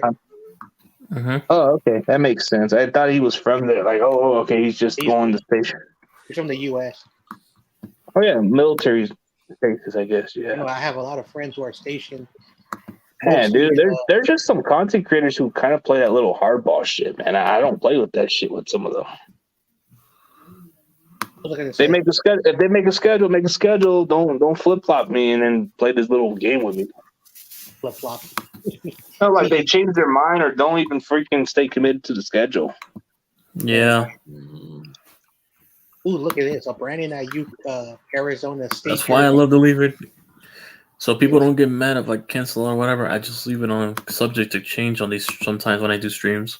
A Brandon Ayuk college jersey. Someone sold it for $1,000. Damn. Well, his college jersey, like that one year at Arizona State when he was playing one of his best years was 1,100 yards in Arizona State. Yeah, which was one of his best seasons. But John Chapman told me to tell you, CG joined the Longhorn Empire. Yeah, fuck the Longhorn. Oh, but that's your boy John Chapman. You want to say that? No, it's called Horns Down. I got a shirt that says Horns Down, just like how the Rams copied that slogan. You know, the Rams do copy the Texas Longhorn slogan. But that's your boy John Chapman. Come on, man. You can't say that. Chapman's my boy, but we all disagree with something, but he's cool. And I'm wondering when Chapman's going to put me on one of his segments, man. He doesn't even he puts a lot of those other guys that got too much TV time. I mean, I get it. Wayne Breeze is great. I like what he does too, but there's other ones that don't. I don't know. He does his thing. I get it, man. I got to find some other people to work with, but I do enjoy. Chapman. Yeah, me and my boy John Chapman. You know, we're Longhorn fans, so let's go, John Chapman. I thought you're a Berkeley fan. No, I'm just trolling you. I guess you're trolling me pretty good, man. Because if you're trolling me that good, that means you're getting me mad. And I'm just playing. Even though you know you love the Niners, well, I understand you're also an Eagles fan. No worries. Man, I don't know, dude. I mean, I think Eagles this year are kind of played by the competition. I think you look at I mean, I never thought the Cowboys were going to be good even without Dak, but they've kind of proven that even without Dak, they did pretty solid. But the Eagles just beat them by almost 10 points, bro. Come on. I mean, they almost choked though too. I think the Eagles are doing good thanks to their schedule and just say we know they're frauds. The playoffs and they meet some real competition, they're going to get clapped. I mean, I don't got nothing against the Eagles fans because I got a lot of buddies on the network I'm cool with. But man, they've been on that juice too much, man. Like seriously. Oh, BPS. You know, that's PBS propaganda. tonight. That's that propaganda they put every year. Dude, Your boy- Bird Games buying into that stuff. Desert Eagle, man, they're all into BPS. that shit. BPS. Yeah. Oh, Yeah, he came big on. play- I mean, he was trolling us all. He said, "So what?" Big Play Slay, man. Big Play Slay something else, man. I like him. He's cool, No, but man. he's the franchise now. His name is the franchise. Oh, you changed his name How to the ironic. franchise? Yes. How ironic, considering his team only has one ring. Oh man. How Wait, ironic. so you went from BPS to the franchise? God damn. I lost track of his name. BPS is having fun. He said, "We're going to the Super Bowl." Damn. I mean, BPS was, that's all I know him by. Now you went the name franchise? God damn. Hang on. You know what his new name is now? It's Big Poverty Selling Franchise now. Big poverty fitting. seller. I remember CEO did that shit too and called him the Big Poverty Franchise. Man, dude. You know the days like it used to be pretty chill kickback when we had a lot of the other guys, man, but everybody went their own ways, man. That shit was the good days, man. We used to have a little good fun with that shit. Yeah. Man. But I've been kind of staying away from all that party shit, man. I didn't want to get involved with a lot of this, man. Dude, I miss the days, man. I miss the days like last year, man. We used to have a pretty kick-ass hangout and everybody would have a good time, but now everybody just wants to like trash us behind our back, behind the scenes, man. It's ridiculous. Mm-hmm. Well, I don't Man. have that. I have a life, so I don't. Dude, I have so much going on, dude. I have so much going on. It's hard for me to explain. So it's like, hey, dude, so I'm gonna go to this game against the Saints The where like button. yeah, I'm gonna go see. I'm gonna get that Joe Staley jersey, but I'm gonna have him sign it over there when I go over there. Let's see if you guys break the curse over there. You know, last year it didn't take so often kept winning to break the curse when their team goes to the stadium and they get blown out. Who? Oh, us? Yeah, awesome. Yeah, remember last year when we all went to our games? He still We all got trolls. blown out. He says Cole McCoy is our daddy. Damn it, bro! I Hey, the really blow, have- Colt McCoy. the only reason why I would hate Colt McCoy is because he played for Texas. But other than that, he was an okay backup for a short time. But man, damn, that dude was a nightmare. But hey, you know what the good news is, dude? Had the Niners ever lost with their throwback jerseys? I can't even think of a game they were. I can't remember right now. I can't remember, bro. That's the crazy throwback? part, and it's against the What Chiefs. throwback? Dude, Those have we black lost? jerseys? Yeah, Stop. the red throwback jerseys. I know, because Niner fans don't like to remember those black throwback jerseys they didn't like. Dude, I like the black jerseys. What are you talking about? Those were badass. So are That's not what the majority of Niner fans told me. So- back Oh, then. dude, I loved it, bro. I got a couple. Dude, if you see my customized jersey, it has the red and black one. I mean, I was a big fan of it. I thought it was pretty dope. But man, they went back to the throwbacks. Cool. I'm cool with it. But I do like the black jerseys. I ain't gonna lie. Yep, I did that too. See, Corey liked it also. He thought it was pretty cool. I did it. Mhm. I hated Dude, it. it was dope, man. We had to come up with something different. First of all, we are the red and gold. It doesn't say red, black, and gold. It just says red and gold. Oh, it does have some gold on it under the other stuff. Doesn't but- matter. We're not the Raiders. They're not. They don't have the black. That's still in the Cardinals colors right there, red and black. That's the The Cardinals. Cardinals right are there. It's more like the Falcons, actually. It's more like the Falcons color if you think about it. No. No, it's the Cardinals. It was their 2010 ones they wore. Oh, come on, man. Are we gonna go Those there? black jerseys. Okay, so what do we call the throwback jerseys from the Bills and the Giants? Pretty much the same shit. Hey, listen. We wore them first. They didn't exist before we wore them, so it was our jersey first. They But stole you it from agree, us. but you agree they're pretty much the same thing, right? More than likely because they stole it from us. I know. Okay, all right. At least you acknowledge it that it's pretty similar. Okay. You just admitted that the real New York team has the real colors. Got it. Yeah, okay. Nah, but he did, No, they stole but it from us. it does look strange when you think about it. Like when I seen those old school Buffalo jerseys during the 90s or 80s, they were very similar to the Giants of the 80s or 90s jersey. He won't even stop. He just keeps going. But I ain't gonna lie, bro. I do like the Buffalo Bill current color jerseys. Those other ones are pretty kick ass. But I remember when I was a kid, I was I think in the 8th grade, and the Niners had these weird like like a yellow gold. you're a beggar. You're a beggar. You're a beggar, aren't you? Yeah. Now they don't like Sorry, the man, black that cat was ones. getting on my nerves. Brian don't like the black ones either. Who, Brian? Brian Didn't like him either. Niners need to not go a back. game. Niners need to go back to the 2000 from 2005 to 2007 jerseys. If we're talking old school uniforms, I want the Giants to bring back their 2000 to 2005 away uniforms with the blue outline on the red numbers I like those like and the jerseys. dark red with the black outline.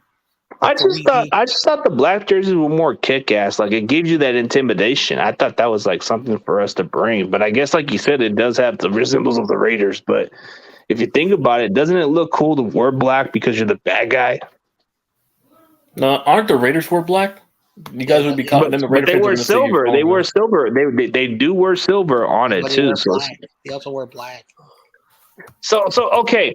So if we're going by hypothetical jerseys, which jerseys would you rather wear if it was black? Would you rather wear a black Eagles jersey, or would you rather wear a black Ravens jersey, black Cardinals jersey, or the black Niners jerseys? Even though it's not that great, like you said. So my high school, we had the black, which was like a midnight black with a solid light purple.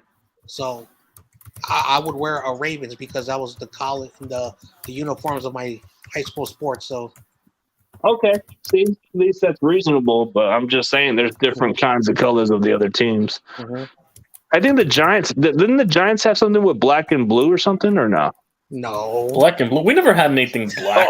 Okay, but which team was it? Okay, wait, was it the Colts? yeah, probably. Okay, The Colts had something like that. I know the Giants had a red. We had a red color scheme one time, but we abandoned it after it. In the Okay, 2000s. so it had to be the Colts then. Okay. We wore red jerseys once, and we stopped wearing them. But yeah, those red jerseys. I'll be down for the Giants to bring back those red jerseys one day, but still. Somebody have a cat in the background? That was me, man. That cat couldn't shut up, so I had to just give it some food. Stupid, annoying cat. Did I know Skippy paid you a visit? Oh yeah, those were kick-ass things. Awesome kid. Yeah, awesome kid. Dude, but we haven't even lost. We haven't lost with those red throwback jerseys. If I'm being honest, I looked at the record and we have not. We have yet to lose one. Okay, so we haven't lost a home game this. We haven't lost a home game this season. So we're 2-0. So we're going into Kansas City at home. So that's gonna be a tough one. Yeah, listen, give my window if you play your cards right, just on defense, it has to work out for you. And a crazy record is when Jimmy loses loses the game, he bounced back the following day. But I don't know, dude. We're playing Kansas City. That's gonna be tough. Yeah. I guess throwback red jerseys, maybe a little hope of Christian McCaffrey in the red zone package. We'll see. I mean, it kind of feels like maybe an upset. I don't know, man. Any given Sunday for a reason, right? So you never know. We lost against the Rams. We lost against the Rams. They were all yellow. Oh yeah, huh? I was at that game when Brian Hoyer was our quarterback. And we were in the black jerseys. Yeah, I remember those. Yeah, we should have won that game. I remember. It was a shootout. It was a shootout, bro. It was like, what is it like? Was it like 38 to something? That interception in the first quarter by Hoyer. If he didn't throw that interception, we would have won that game. That was the reason why, because it was a pick six touchdown. And we lost. Yeah, okay.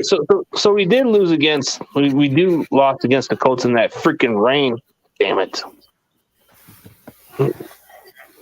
Oh yeah, But out of all, that's last year. out of all those games, we haven't lost a lot on those throwbacks, you know. So it's like, but it is tough. We're gonna play Kansas City with a defeat. We're gonna play. Dude, can we just start McCaffrey? Who gives a shit? Let him just play. Fuck it. I want to win. I want us to go 3. I don't want us to go 3-4. Fuck that. I want us to go 4-3. Because if we go 3-4, we're in the deep hole. We gotta start playing better football down the stretch. The Cardinals are after that Thursday night game. You better the Cardinals won, and you don't want to hope the Seahawks and win this Sunday against the Chargers. Dude, we have to. That division's close. I know Shanahan likes to play his little bullshit game, bro. But you might as well just put McCaffrey out there. You fucking acquired his ass. What else does he need to learn, bro? Just put him out there. Put him in some screen pass. Fuck it, McCaffrey's on the screen there somewhere. Yep. Well, Put him in the playbook. Put a little screen pass. Arizona lost the game. I was hoping beat New Orleans would beat. We'll find out tomorrow. Once before we play. Mm-hmm. That cat is on my nerves. Swear to God. Yeah, I legit just want to go back to the throwbacks full time. Which ones? The white ones? Those were kick-ass. I do want to. Listen, I'm down for the Giants too to go back full throwbacks in their home jerseys. You know what I really missed the Or most? against the Bears. You know which ones I missed the most is those gold pants and those other red, bro. I never understood why they got rid of those. You know, like the ones like during our childhood days before they even switched it in 2009. They should never fuck with that shit. That shit was bad. You know, like the scarlet red colors with the gold on it. Red and white. Yeah. Oh, remember the jersey with Brian Young and those other guys were wearing? Like, dude, I never understood why they even fucking changed the shit. I like the gold pants. The gold pants were tight. The gold helmet with it was dope, bro. They need to bring that shit back. We shouldn't be going back in fucking time. We should just go into the future, man. Stick with the damn Reebok. I definitely want to wear my throwbacks as well. For sure. This is the jersey we got to go back on. Basically, the dark red with the black 3D, the shadow, and this style. This was very, it was like fresh. But then Jed York took over the team in 2008. We went back to the 80s model. That was stupid, bro. I like the other jersey we had. The gold pants were fucking dope, bro. So, and unfortunately, I'm not sure why he went back to the 80s because, we haven't won anything. So maybe, if we go back to these, jersey, because I remember, people love these jerseys. And I love them, bro. We went to, it was, so, generic. It was, so, bland, yeah. So the only generic. one I had, dude, the only jersey I had left was the TO jersey in that jersey color right there. Mm-hmm. And then the one the 25th anniversary or whatever the 94, it's still generic. Yes, they took the patterns, but it's still very generic. So why go back in time to the 80s, bro? So it is what it is. I do miss the cardinal red colors with the gold on it. Those are kick-ass. Back when they had the Reebok jerseys and all the other shit, that was badass. So tomorrow, if my team loses, I'm gonna have this logo again. What logo? What are you gonna have? No, hey! You should get a logo of saying Brendel sucks. Oh man, why did we not? Why again? I am not complaining about McCaffrey, but we didn't really need McCaffrey. We needed an offensive line player. Somebody that's better than Jake Randall at center, man. Why didn't do that? We could have asked the Panthers if they wanted to give away their center. You can't get any worse, right? Anyway, it is what it Dude, is. we should have asked the Panthers if they could package their starting center on there. Now, I will say this: I've seen enough game film of Burford. He's the future at the right guard. Yeah, he's not bad. Yeah, I've seen a lot of Aaron Banks so far, a lot of film. Banks has looked good. So he hasn't given up a sack yet or pressure. So now we have to address the center in next year's draft, and the right tackle. Things like that. Because again, McGlinchey's a free agent. He's a free agent. I don't think we're going to sign him.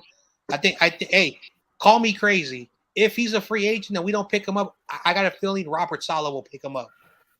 Oh yeah, Robert Saleh likes to bring in some X-Niners, of course. Yep. Yeah, because they already have what's his name, Lincoln Tomlins.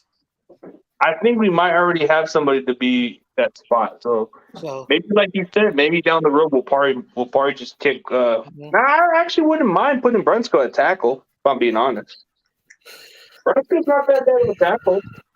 Actually, that's not a bad idea because Brunskill is not going to be paid a lot of money, and he's a bargain. Yep. So all we really need is a center. So hopefully a center, because again, last year everyone was saying we're going to get a corner, we're going to get this position.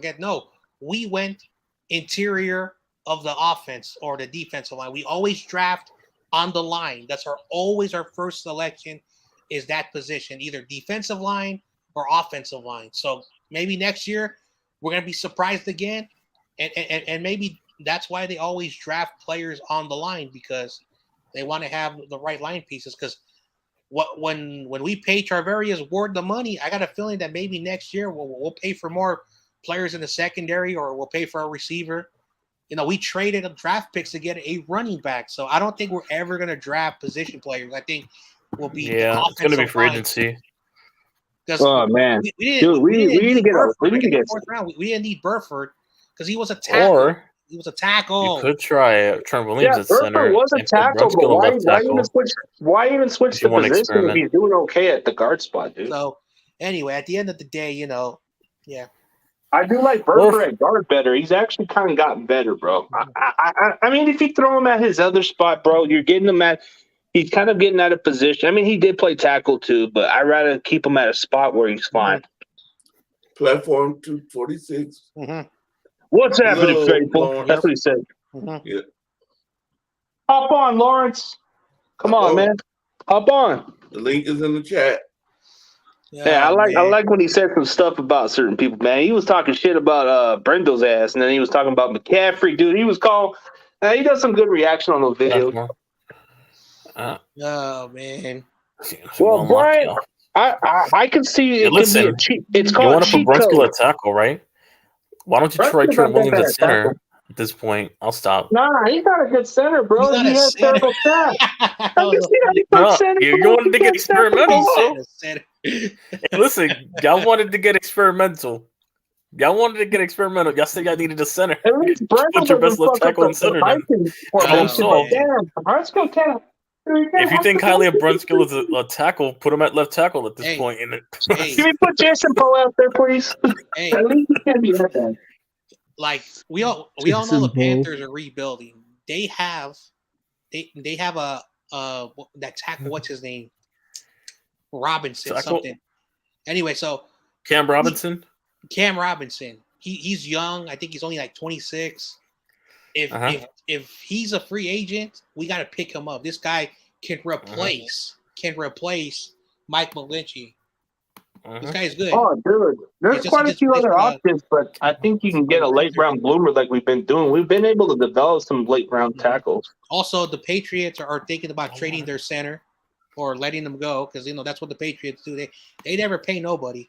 Why don't we just get that new center? Belichick always got. Hey, listen, Belichick always drafts some good shit at O-line anyways. They always find some shit at O-line. If they're going to get rid of their center, why not we just give them freaking Brendo? Patriots always do some shit at O-line, but yeah. And I bet you that's Belichick for you. I bet you Belichick will make Brendo into a Pro Bowler up there. Yeah, they go. He made Nate Solder look like a Pro Bowler. That's how bad it is. So, CG, I have to ask you a question. I need an impartial person. Who's a better safety? Some guy named McKinney or whatever from the Giants or Ufunga? Man, dude, McKinney's been proven, but Hufanga's but Hufunga is definitely going to be in the top range. Like realistically, dude, you're putting me on a hard place, bro. I've seen what McKinney can play. He plays decent, but I like Hufunga, bro. Energy. But it may sound biased. I am going to go Hufunga, but I do like McKinney. Yeah, I was about to say that. How's it impartial for asking a Niners fan? I like Hufunga, bro. Said you guys have a good safety. You know, you didn't trash him, but we all know Ufunga's way better. Yeah, okay. Hey, Lord. What's up, Lawrence? Platform. What's happening? What's up? What's happening? What's happening, Faithful? What's happening, Corey? Good. What's happening, panel? How's everybody doing, man? Thank you for the seat, Corey. Appreciate you. Okay. You having me okay? Yeah. Hey. Yeah, I'm slacking. There's freaking. I haven't read 24 comments. There you go, wow. Corey. How you doing, brother? Good. I'm doing good. Man. Doing good. So what's going on with the running backs, bro? It's crazy. We got so many damn running backs, man. Like, are we gonna trade one of those running backs just to get some draft pick? I can hear you now, brother. Good. Appreciate y'all having me on. There's nothing wrong with shit. CMC. Oh, yeah, he's a CMC in the building, and there's nothing wrong with being biased. We're gonna trade Kittle to get some draft picks, in my opinion. Not to step on anything anybody else has said. Kittle's gone next year. Anybody? What's your thoughts on that? Trading Kittle. I mean, it depends on the assets, but dude, he's kind of like one of the best all-around blocker. It's kind of like rare to get rid of him. Like, who's the other tight end options we got, bro? I think he needs to go. This is the platform. What's happening? Yeah, this is Lawrence. Maybe my face is not on the YouTube. You dig what I'm saying? But yes, platform 246. I appreciate it. I'm hearing backfeed him. Somebody's saying, but yeah, I mean, you know. I mean, I don't see no purpose of it, but we got to have at least a good replacement for him. Like, I don't even see, like, I mean, even if we were to trade Kittle, would you even be okay with Dwelly or Warner, bro? Have you just seen what those guys did? I mean, Dwelly's decent, but doesn't give you the big playability, man, as much.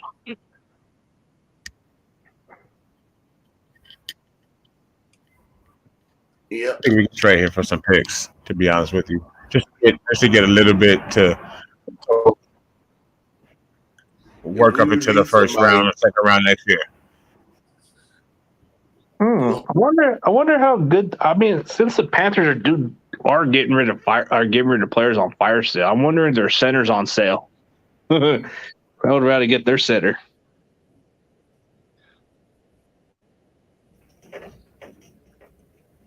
They should have packaged their starting center into that trade. That would have been a good trade. Then we could just cut Brendo. Wouldn't it be kind of nice? Wouldn't it be kind of nice if they packaged their starting center and then we just get McCaffrey in the center? What you think about that, Lawrence? I would like that. I know why that. isn't Brendo on the roster, man? I don't even know, bro. You are they're right about that. He cost James his best play, maybe his career. He was solid. He stood in the pocket. He stopped his feet. He threw the pass all the way across the field. It was a 40-yard pass to Brandon Ayuk, and Brindle destroyed that for all of us and for James. So, yeah, he needs to go. Yeah. Yeah, basically a 6-year veteran who never played a start, not even a game. No game. Oh, man. It is what it is. And the O-line coach is that the guy that got caught on cocaine, right? Foster? Yeah, whatever his name is, bro. Yeah, Chris Forrester? Foster. What? Dude, this guy really, he was very high on him. Wow. Really? He's a cokehead? Oh, the O-line coach was on cocaine. He got fired from the Dolphins. I don't know why we even hired the guy. He should have been kicked out of the league for that shit. Wow. Come on, Kyle. Do better. We've lost so many coaches. We've lost so many coaches Yeah. Hey, if we don't beat the Chiefs, I'm going to use Chris Forrester's cocaine snort picture just to prove a point that he's got no talent. Oh man, I already You know. know there is that picture, right? You know there is that picture of him snorting cocaine, right? Uh-oh. That's when the Dolphins fired his ass. Well, no, never mind. I was gonna say a joke about Miami. Never mind.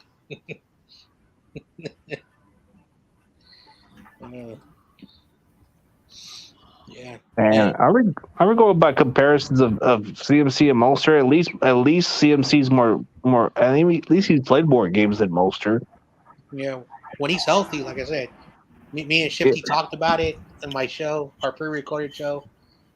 And again, he was the only option for Carolina, and they ran him to the ground. Like they just, we have a lot of talent on this team. We have so much talent that he doesn't have to catch 6-7 passes. He doesn't have to run the ball 15 to 20 times. As long as when he touches the ball, he makes the impact. That's all we really need. We don't need him to carry the load. We don't need him to do that. I'm just hoping we utilize him the right way instead of trying to throw him to the ground like Shanahan's been doing his running backs. Because that's the only thing I'm afraid of. It's like, all right, he's all right. I'm gonna give him the ball 30 times. I said, no, you don't want to do that. You don't want to do that. But you know how Kyle is. So maybe he's gonna start going back to running back by committee because I remember that's how he did it before. So maybe he kind of looked at. Yes, if you want to split the carries, keep them fresh. Maybe give McCaffrey between 15 or less carries per game, and then give him his targets between 4 to 5 targets per game, or something like that. Yeah. How many touches does everybody think for everybody tomorrow that Cal can get out of Christian tomorrow? Not 15 carries, things like that in the future. I'm A1 with that, but tomorrow. How many carries and touches overall do we all see him possibly getting? I'm saying about 7 plays tomorrow. I'm thinking about 7, 8. I think about 7, 8, but I think it's mostly going to be in the goal line package because they're going to use him in the touchdown. Yep. Yeah, red zone. See, I would not be surprised if it's like when I was talking with Jay in the Bay, with Shifty and I were talking today, that imagine if you have like Debo and McCaffrey at the backfield at the same time, how that would like give the defenders a headache because they don't know what's going to happen. Or say they line up right next to each other because Debo does some of the stuff that McCaffrey does, but Debo's more of a receiver. So just imagine you have those two guys right next to each other or like at the backfield together. The coordinators will be like, "Oh crap! What's going to happen?" They're going to be like, so. I probably will probably see him just do that tomorrow. It'll open up other receivers. It'll be crazy. Like, of course, next week and rest of the season, just imagine that how the Rams are like, oh crap! What if you have Debo and McCaffrey at the backfield and all that? They're shitting right now. Oh, dude, I got a feeling this may sound cocky, but when we play the Rams like at the next week, bro, I got a feeling we're gonna blow the brakes out of them. Because McCaffrey's gonna. Because dude, they can't even stop Debo. I mean, they couldn't even stop McCaffrey. Like in Carolina, dude. Carolina was moving the ball a lot because of McCaffrey, but that's even a problem. See, you think about it. They don't stop Debo when they play us, no matter what, even when we lose the game. And then they didn't. We all just watched them not stop McCaffrey. Now we have both of them on the field at the same time against the Rams. Your poison. It's gonna be a nightmare for them. Yeah, pick your poison. It's gonna be a nightmare for them. Yeah, too And he has 10 days to scheme and plan, or at least 7 if he puts completely out of his mind, Kyle, up until we get away from the Chiefs when they lose. He has a full week to plan for that with McCaffrey. They're gonna have fits. And what makes it so much of an advantage for McCaffrey is like the last game he did play with the Panthers was when he played against the Rams. He had 4 catches for 89 yards, and he had I think he had about 10 or 13 plus carries for 69 yards, but still was effective for the Panthers, even though he was their entire offense. Yeah.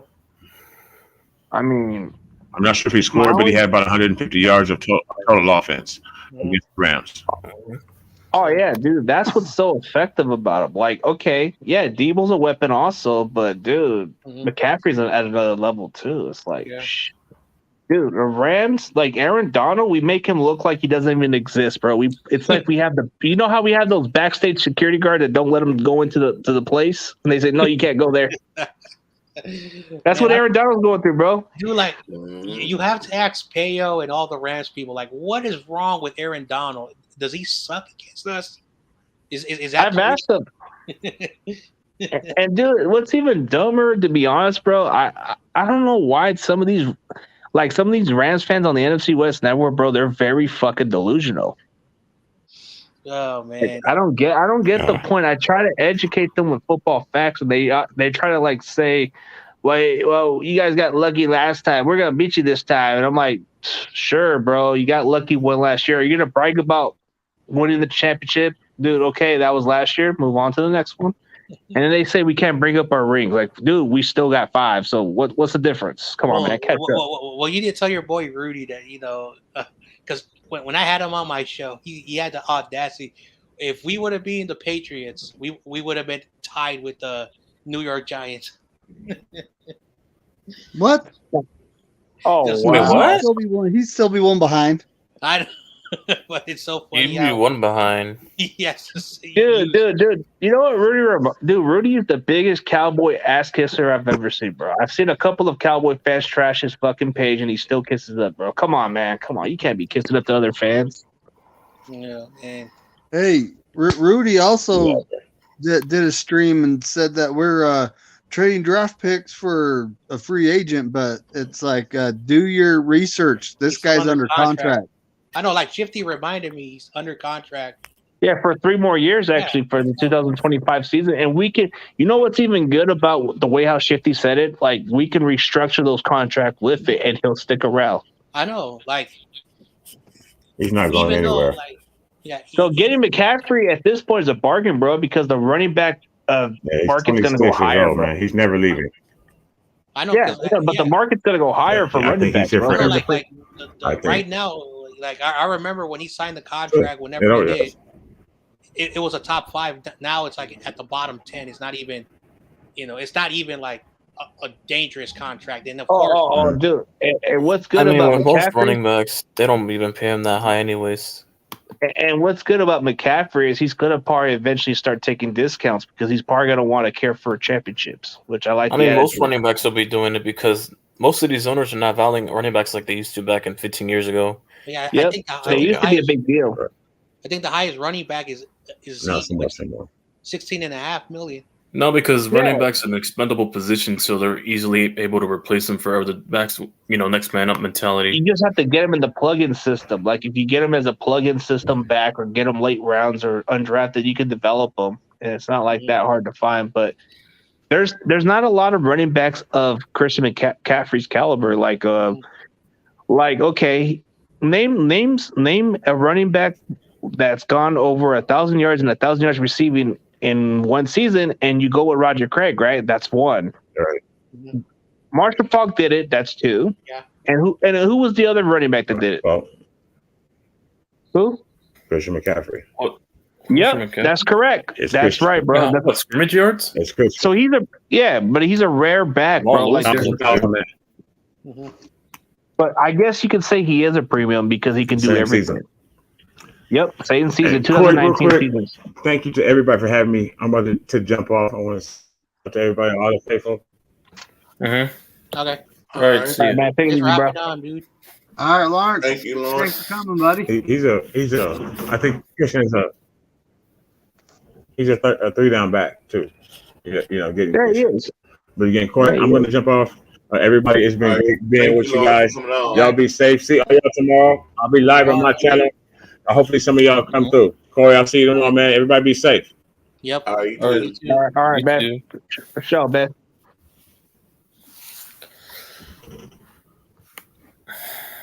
Yep. I cannot wait for tomorrow. Me too. Yeah. And the thing is, dude, we're not even expected to beat Kansas City, so that would be the interesting part. It wouldn't surprise me if we beat them.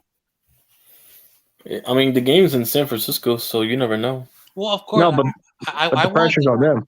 I want the Niners to win, but on paper, The Kansas Niners win. City, they're healthier, they're better than us right now. But again, it's any given Sunday. Like, Yeah, I mean, Niners have a shot. so we were supposed to beat the Bears and we lost. We were supposed to beat the Falcons and we lost. So They were supposed to beat the Broncos and they lost, but yeah, you never know. and yeah, anyway, at the end of the day, the Niners have 11 more games. Hopefully, we can win like 70%, 75% of those games. You got to go Hopefully on a in the run playoffs. from here like you did last year. So yeah, you have to go on a run. At least 75% of those games, and then we'll be in the playoffs. I mean, if we can remain undefeated at home and win the remainder of our divisions, then we have a good chance to be in the playoffs. Like, we just need to win at least 4 more of our division games and then win the remaining home games. Even though we haven't looked good on the road, maybe just try to win a couple road games and then we should be on the top seed. We beat Seattle at home. We beat the Rams at home. We lost to Denver, the Bears. It's been on the road. That's the only difference. So we have one road win. Yeah, Panthers. Yeah, one road win. And we got their best player. That was the one that actually did something. Here. Brian's coming on. Brian, Mr. Punter. Hello, Brian. Hey guys, how are you guys tonight? How's it going, Mr. Kicker? What's up, Brian? Are you gonna kick the ball for this Sunday, man? Hey, if they ever, you guys remember seeing that Philadelphia field goal kicker movie? The garbage kicking phenomenon. I watched that it was like back in the day on Disney Channel. I used to watch that. Is that not like every man's dream come true? You know, you're just to play kicker, you play for somebody's like, oh man, like rookie of the year. Hey, listen, if I was gifted a good right leg, I would have definitely wanted to be a kicker. Yeah, yeah, that kicker, the Tony Danza guy who was the garbage man. Yeah, I remember that movie. That's like kicker is a very bipolar position. You're loved one moment, you're hated the next. It's a very bipolar position. Yep. But you imagine that, like anybody, like Kurt Warner kind of type deal, like he was a, grocery store bagger and he made it to the NFL.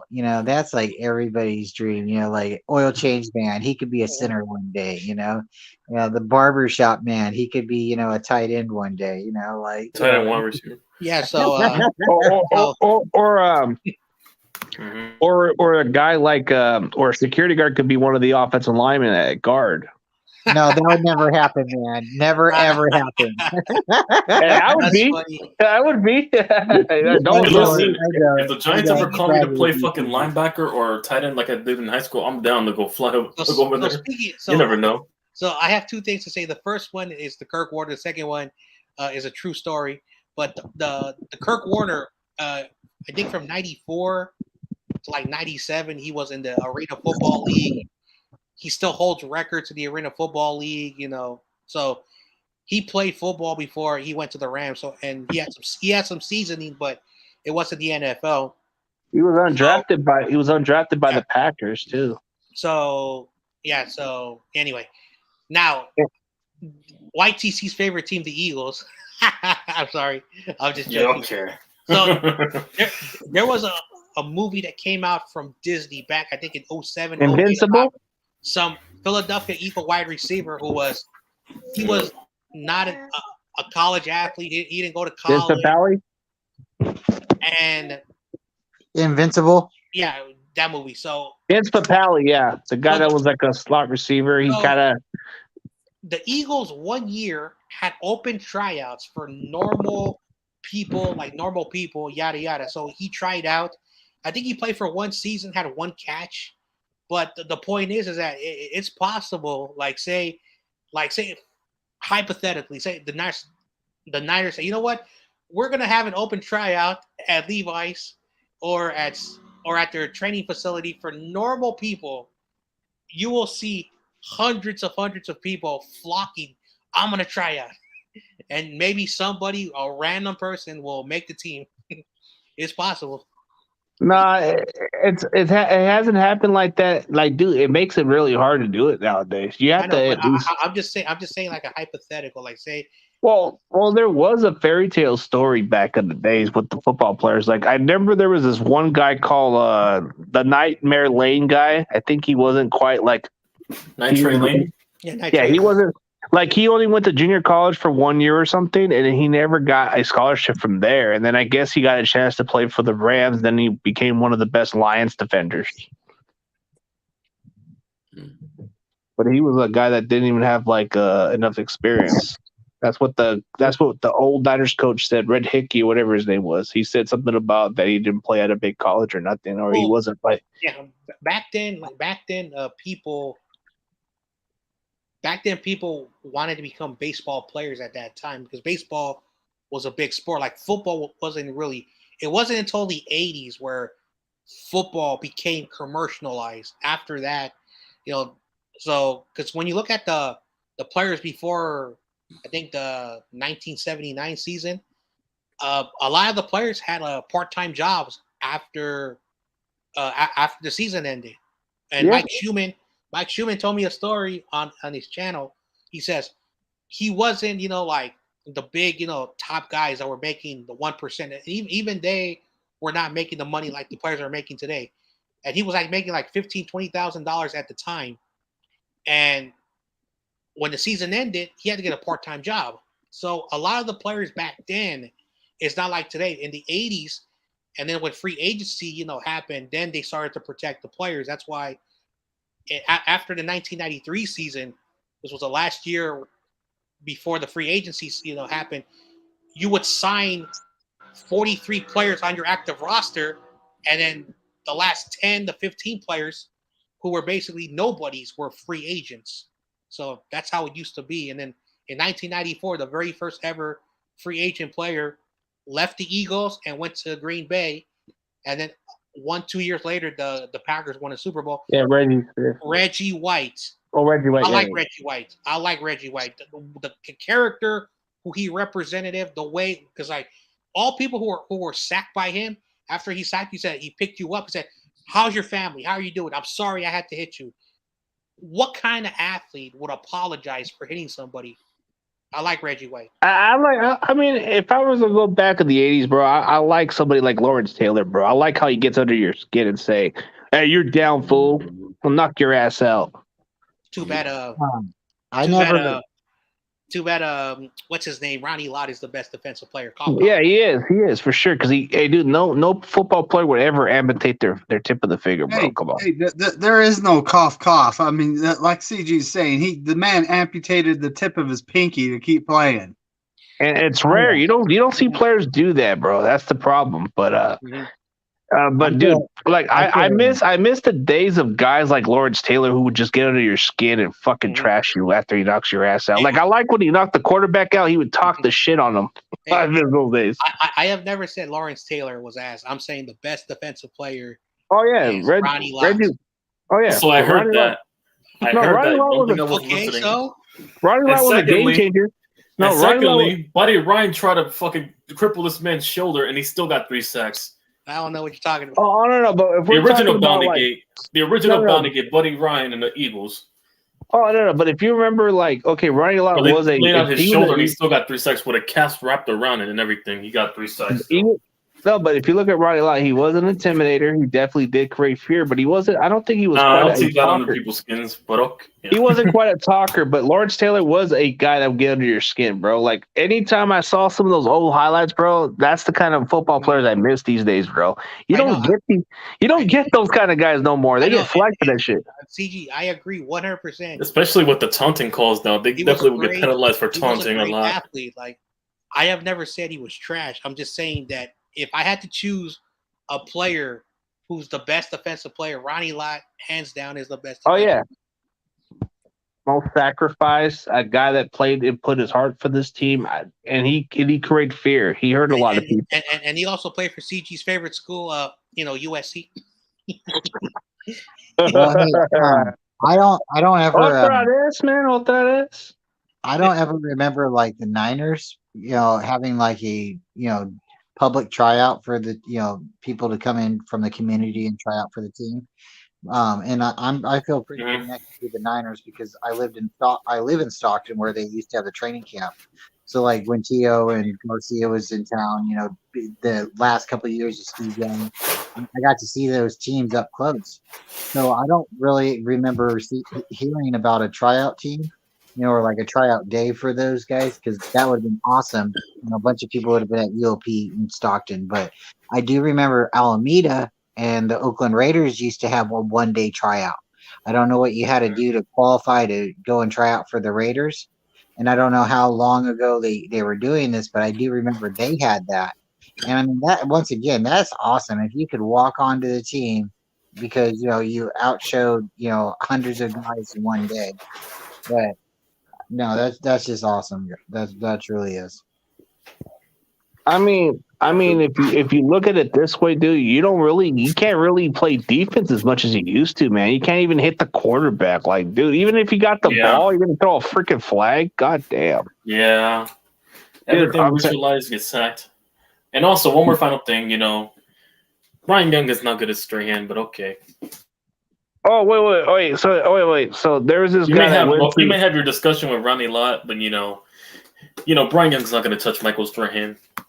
Well, okay. No, but Lawrence Taylor was a game changer, bro. Like everybody had to figure out a way to block him, and he was hard to block. And yeah, Reggie White was definitely a game changer when it came to like playing the game, also. But hey, listen, but my boy was one of my Giants friends, right? He made this quote saying LT was the reason why he prioritized LT's taking over the block LT, something along the lines. Yeah, ask that one quarterback from the Washington football team. I forget his name. Oh yeah, Joe Theismann. Yep. Yeah, Joe Theismann, bro. That didn't work out well. But yeah, the thing about Lawrence Taylor has been cursed. But yeah, it's been cursed since Theismann. Yeah, the thing I liked about Lawrence Taylor at the time was his trash talking, even though he was on fucking cocaine, but he was fucking badass. But the thing about Bryant Young, the thing that made him special for our team is he was not only a dominant player in the inside, but his leadership in the locker room, the attitude he brought to practice, that you don't find in other players. And maybe he might not have the most flashiest stats, but Bryant Young is a Hall of Famer on any team. On any team, just his athleticism and he had Jerry Rice, the same type of mentality. You just keep grinding. And what he did is he elevated other players on the team. When Bryant Young was on the defense and playing, other players had an opportunity to stand out. When Bryant Young was hurt, the defense suffered. And just like Bosa, when Bosa's playing, the other players have an opportunity to excel and stand out. When he's not there, it's bad. I mean, Brian Young was definitely a well-respected player in the locker room, and it didn't take me a few minutes to even realize how great of a human being he is. Like, some athletes would just look at you and want to be left alone. But he was nice enough to take his few minutes of his time, and he was seemed like a really nice guy. At first, I thought he was going to kill me. But he's a nice guy. Yeah. Brian Young, I'm sorry, but I have to agree with Brian. Like, if he was on any other team, like, I forgot all about this until it was brought up to me last year that Daniel Stubblefield, I'm not even saying his name correctly, but Dana Stubblefield. Yeah, Dana Stubblefield. I remember he had like a great year for the Niners. Had Because of double Brian Young. sacks, and he got a contract with the Washington team. When he went over there, he didn't have Brian Young, and his career just faded away after he went over there. Why? Because Brian Young was a really good player. It's just like in the 2019 season, Eric Armstead paired up with DeForest Buckner, had his best season. DeForest Buckner, of course, I don't want to talk about it because I'm still a little bit pissed off. And again, I'm not saying Eric Armstead is trash, but his best season that he had is when he had Nick Bosa, D Ford when he was healthy, and Buckner. Buckner. So, people forget that, that was a really good defensive line. So, John Jay. Yep. Is your favorite team the Raiders gonna win this Sunday? Come on, Corey. You're my boy, man. You're my boy. I thought you were going to say Chargers. I thought you were going to say Chargers, Why would Corey. you do that to me, Corey? You're my boy. Come on, don't. I thought you were going to say Chargers. You know, we hey, if you really want to know someone's real team, it's CG. He's an Eagles fan. Yeah, CG the Eagles fan. Yeah, definitely. Call me a Raider. Okay, then Gonna YTC's go team rot in is, poverty. and then YTC's team is the freaking Bills. You look like a Buffalo Bill fan with that hair, man. Hey, listen. That's more funny. Hey, listen. Aren't you up North California? So technically, wouldn't you be close to Seattle, close to your own team right now? Ooh, you say you're a Seahawks. That's up the Pacific Northwest, man. That's all the way up there. No, but you're up in North California, so Actually, I'm Central California, so that's in the middle. So he's four up the it's still Rams. close to North, but still. He's more So of a I'm kind of between the Chargers and the Rams also. Yeah, so you're a So Rams fan. So you're a Chargers fan too. yeah, come on, man. So you exposed yourself being a Chargers fan. You just exposed yourself. I never said that. Oh man, Never don't go said on- nothing about that part.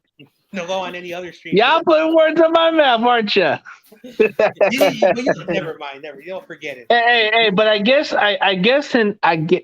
in John Jay's motto, I guess David is a Broncos fan, right? In your motto, What?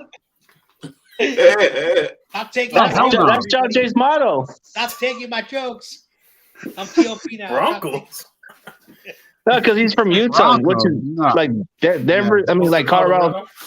It's close to Utah, so it's like That's what everyone what part of says. Utah but, you're in, though? the Denver What Stadium, part of actually, Utah you're in? Vegas is closer to me, so that would make me. So you're a Raiders Oh fan. my god. Oh, I thought it was Broncos. Oh my god. So now David's a Raiders fan now? Oh, Vegas God, is that actually closer to me, unfortunately. Yeah, that's but the Raiders. By yeah. this logic, Vegas. so by this logic, I'm going to pull a TRL and yeah, I'm driving. So- I'm driving so- the golf so- cart off so- the Grand Get out Canyon. the way, David. So Yeah, John the way Jay, they- what are you gonna call Wolfcast a Cardinals fan too? Because he lives down Flagstaff. Well, I don't know where he lives. Oh, Oh, it says Yeah, on there. he lives down in Arizona, and he's from San Jose. You know, so like he's. Oh, you said he's from Salinas. Yeah, Bay Area. Yeah, That's Salinas. still in the Bay Area. That's in a. Dude, you ever seen that area of the streets where I used to live at down the east side? Also, that's a little bad territory. Yeah, and of course, yeah, and Salinas is a rough area. Yeah.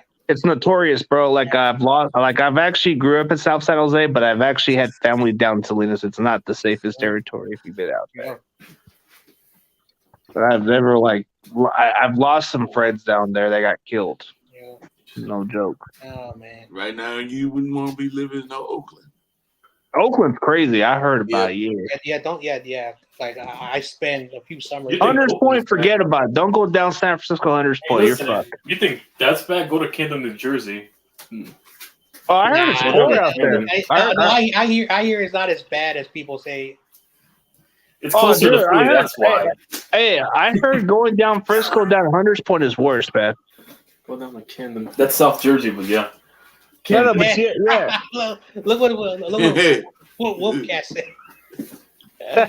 That's what I absolutely say. You guys are all closeted Cardinal fans. Hey, you brought that up, man. I didn't know where he lived, man. Closeted Cardinal fans. Never mind. Whatever. No, I'm I in think New he was Jersey. taking the model what we were all saying because we were all saying Take my different stuff. jokes. I take your jokes and take it to the next level, like they say. Okay. So Hey, next time I talk to TOP, I'm gonna say F all his teams. He's hey, a Bulls fan. He says he owns the Lakers. Hey, listen. So if he lives in Puerto Rico, what's closer to Puerto Rico, Florida? Miami. So don't tell me The TOP is Dolphins. secret The on Dolphins. So Wait, TOP is is a he Dolphins from and Puerto Bucks Rico? fan. He says he's from the That's what this- PR. Yeah, Oh, so so that's close to Florida. So technically, yeah, that's his closest team right there. He's more closer Oh to them wait, than so the he's from Bears. Puerto Rico and he roots for the Bears? Wow. Yeah. Hey, No Butters. wonder Hey, why. listen, he's closer to Florida. So Hey, Butters, okay, I he's get rooting it for the now. Bucks. Hey, your boy Butters. He's not a Bears fan. He's from Florida.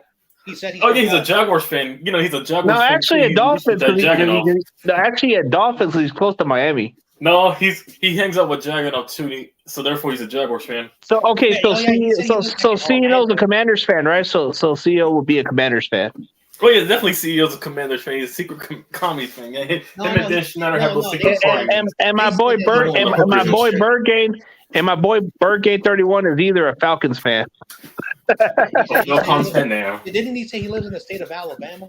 Yeah, which is close to the Falcons area, dude. Alabama's just right. I think Alabama's right towards Georgia, right? Hey, listen to this, guys. I was born in Virginia. My parents moved to Ohio, right? My grandmother sent me a bunch of 49er stuff when I was a baby, like onesies and stuff like that. And so I got a bunch of pictures of me as a baby in 49er gear. My dad didn't really care. He just really didn't care.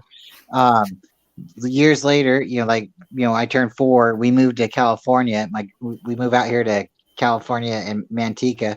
My grandmother, she moves to Washington like 2 years after we move out here, and we're not going to just keep moving state to state. So we stayed in California, but I've been a Niner fan basically because of her. I've been since I've grown up, I've been in baby stuff and Niner stuff, and then we get closer and closer. So, people all over the world can different teams, but for me, I got closer. And then when I got to being about almost 21, I moved to Kentucky. And it was horrible because all I could see was Cowboy games and Cincinnati Bengal games. And I didn't like how the time zone was. I didn't like how the football games came on. It was everything. The sports, everything was later. I remember working at nighttime and seeing the championship Laker game. And coming home right before the end of the game, we got to see Kobe Bryant win it for everybody. But it was it was just different time zone, and I can't imagine how you watch sports YTC, 1:00 in the morning or something like that. I don't think I can do that. No, I watch it 1:00 afternoon, 4:00 then, and then 7:00. Yeah, that's my schedule. But a Sunday night game out here in California, right? It's 5:00 your time. Yeah, and then what time? Where I'm at. So it then ends at around 11, and it'll be 8:00 your time. Yeah, when it ends. Yeah. And that's if it doesn't go into overtime, So I could. Yeah, that's crazy time.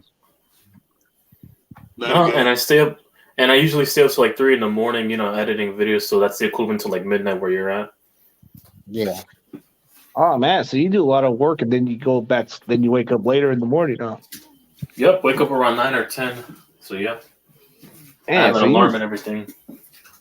I've been grinding with these videos. Now the okay, he's doing he's trying to do a show stream night. Yeah, no problem. He said, if anybody like to hop on, he said. No, I won't be tired by then. It's 10 where I'm at, so I'm good. It's only 10 where I'm at. I'm only doing 2 games tomorrow anyway, so yeah. But the first game's from 1 p.m. my time, 10 p.m. your time, and it ends at around your 1 p.m. your time. And then I'm hopping over to TRLs for the next 3 hours, and then back to Sunday night. Damn, dude, you've run a lot of different streams all day, bro. With football. I know, CG. This guy talks about how I do a lot of streams. This dude is never, ever. He's a stream zombie, bro. He goes okay, he'll go to the next game, but this guy does it because 12 hours. I mean, he does it consistently. I'll give him that. He gets a lot of the viewers sometimes, bro. Man, but it seems you have a lot of time because I can't even do that. I can't do 6 No, hours. it's because Sunday I don't work on Sundays, and on Monday I work in the afternoon. I know, but that's why. What I'm saying is that Thursday you do 3 hours for the game, and then you do hangouts, an hour, 2 hours. And then, Sunday, you do all the 3 games. And then after the game ends, you're hanging out with your boy Giants Nation. Monday, you do it all over again. And now you say you're doing basketball again. That's a lot. That's it's Friday. Only Friday, yeah. So, geez, yeah, but that's just the beginning. That's the tip of what he does. After football season, he might just be doing another season. He might just do wrestling content. Oh no, I'm gonna be on vacation once the NFL season's over. I'm on vacation for the next month. I'm going to visit family in another country. So yeah. Oh, what country is it? The one that Ecuador. Oh yeah, there you go. That was the one I was talking about. Yeah. I heard Lenny. I heard Lanny Poffo lives down there too. Really? I think he went down there or lives there. Macho Man's brother. Interesting. But yeah, I got that's where my mom's side of the family's from. Yeah, I'm visiting family down there for the next month. My birthday weekend, which is in February, the week after the NFL season's over, I'll be spending it there. So CG, you ready to see another Warriors championship trophy? Yeah. Nah, I don't even care for them, man. But overall, I value consistency.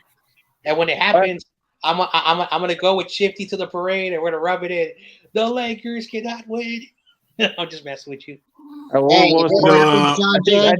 I think Corey wanted to say something, man, but you got to. Yeah, Corey. CCG's from Dallas, Texas, so he's supposed to be having a star on his head. I was born in Dallas. Dude. I was born in Dallas. Oh wow! I was born in Dallas. Doesn't mean I lived there, but I was born. Hey, listen, you're right. Hey, Corey, let's not discriminate here, man. You know, man, I'm a Tejano, man. I'm a Tejano. Right? I'm a Tejano, man. Hey, listen, there's another team that has a star in their head, but it's on an animal, basically. You know, wouldn't that be up in Houston? The other star? Oh, you're in Houston, Texas. Yep. No, but actually, man, what we call ourselves in Texas, we call ourselves Tianos, man. We are. Tianos. Yep. Mm-hmm. And Comanche tribe. Comanche's from Texas. You and Coach Dante are good friends. Yeah, give him Coach Dante are boys now. No, but I'm a Comanche too. If you guys didn't know much about my tribe history, Comanches are from Texas too, so it goes way back all the way from there too. And then I'm Mexican. I got a lot of families that came from the border of Mexico. Hey, listen, but if I pull up an ancestry.com, next thing you know, I'm related to some Middle Eastern dictator from the 8th century.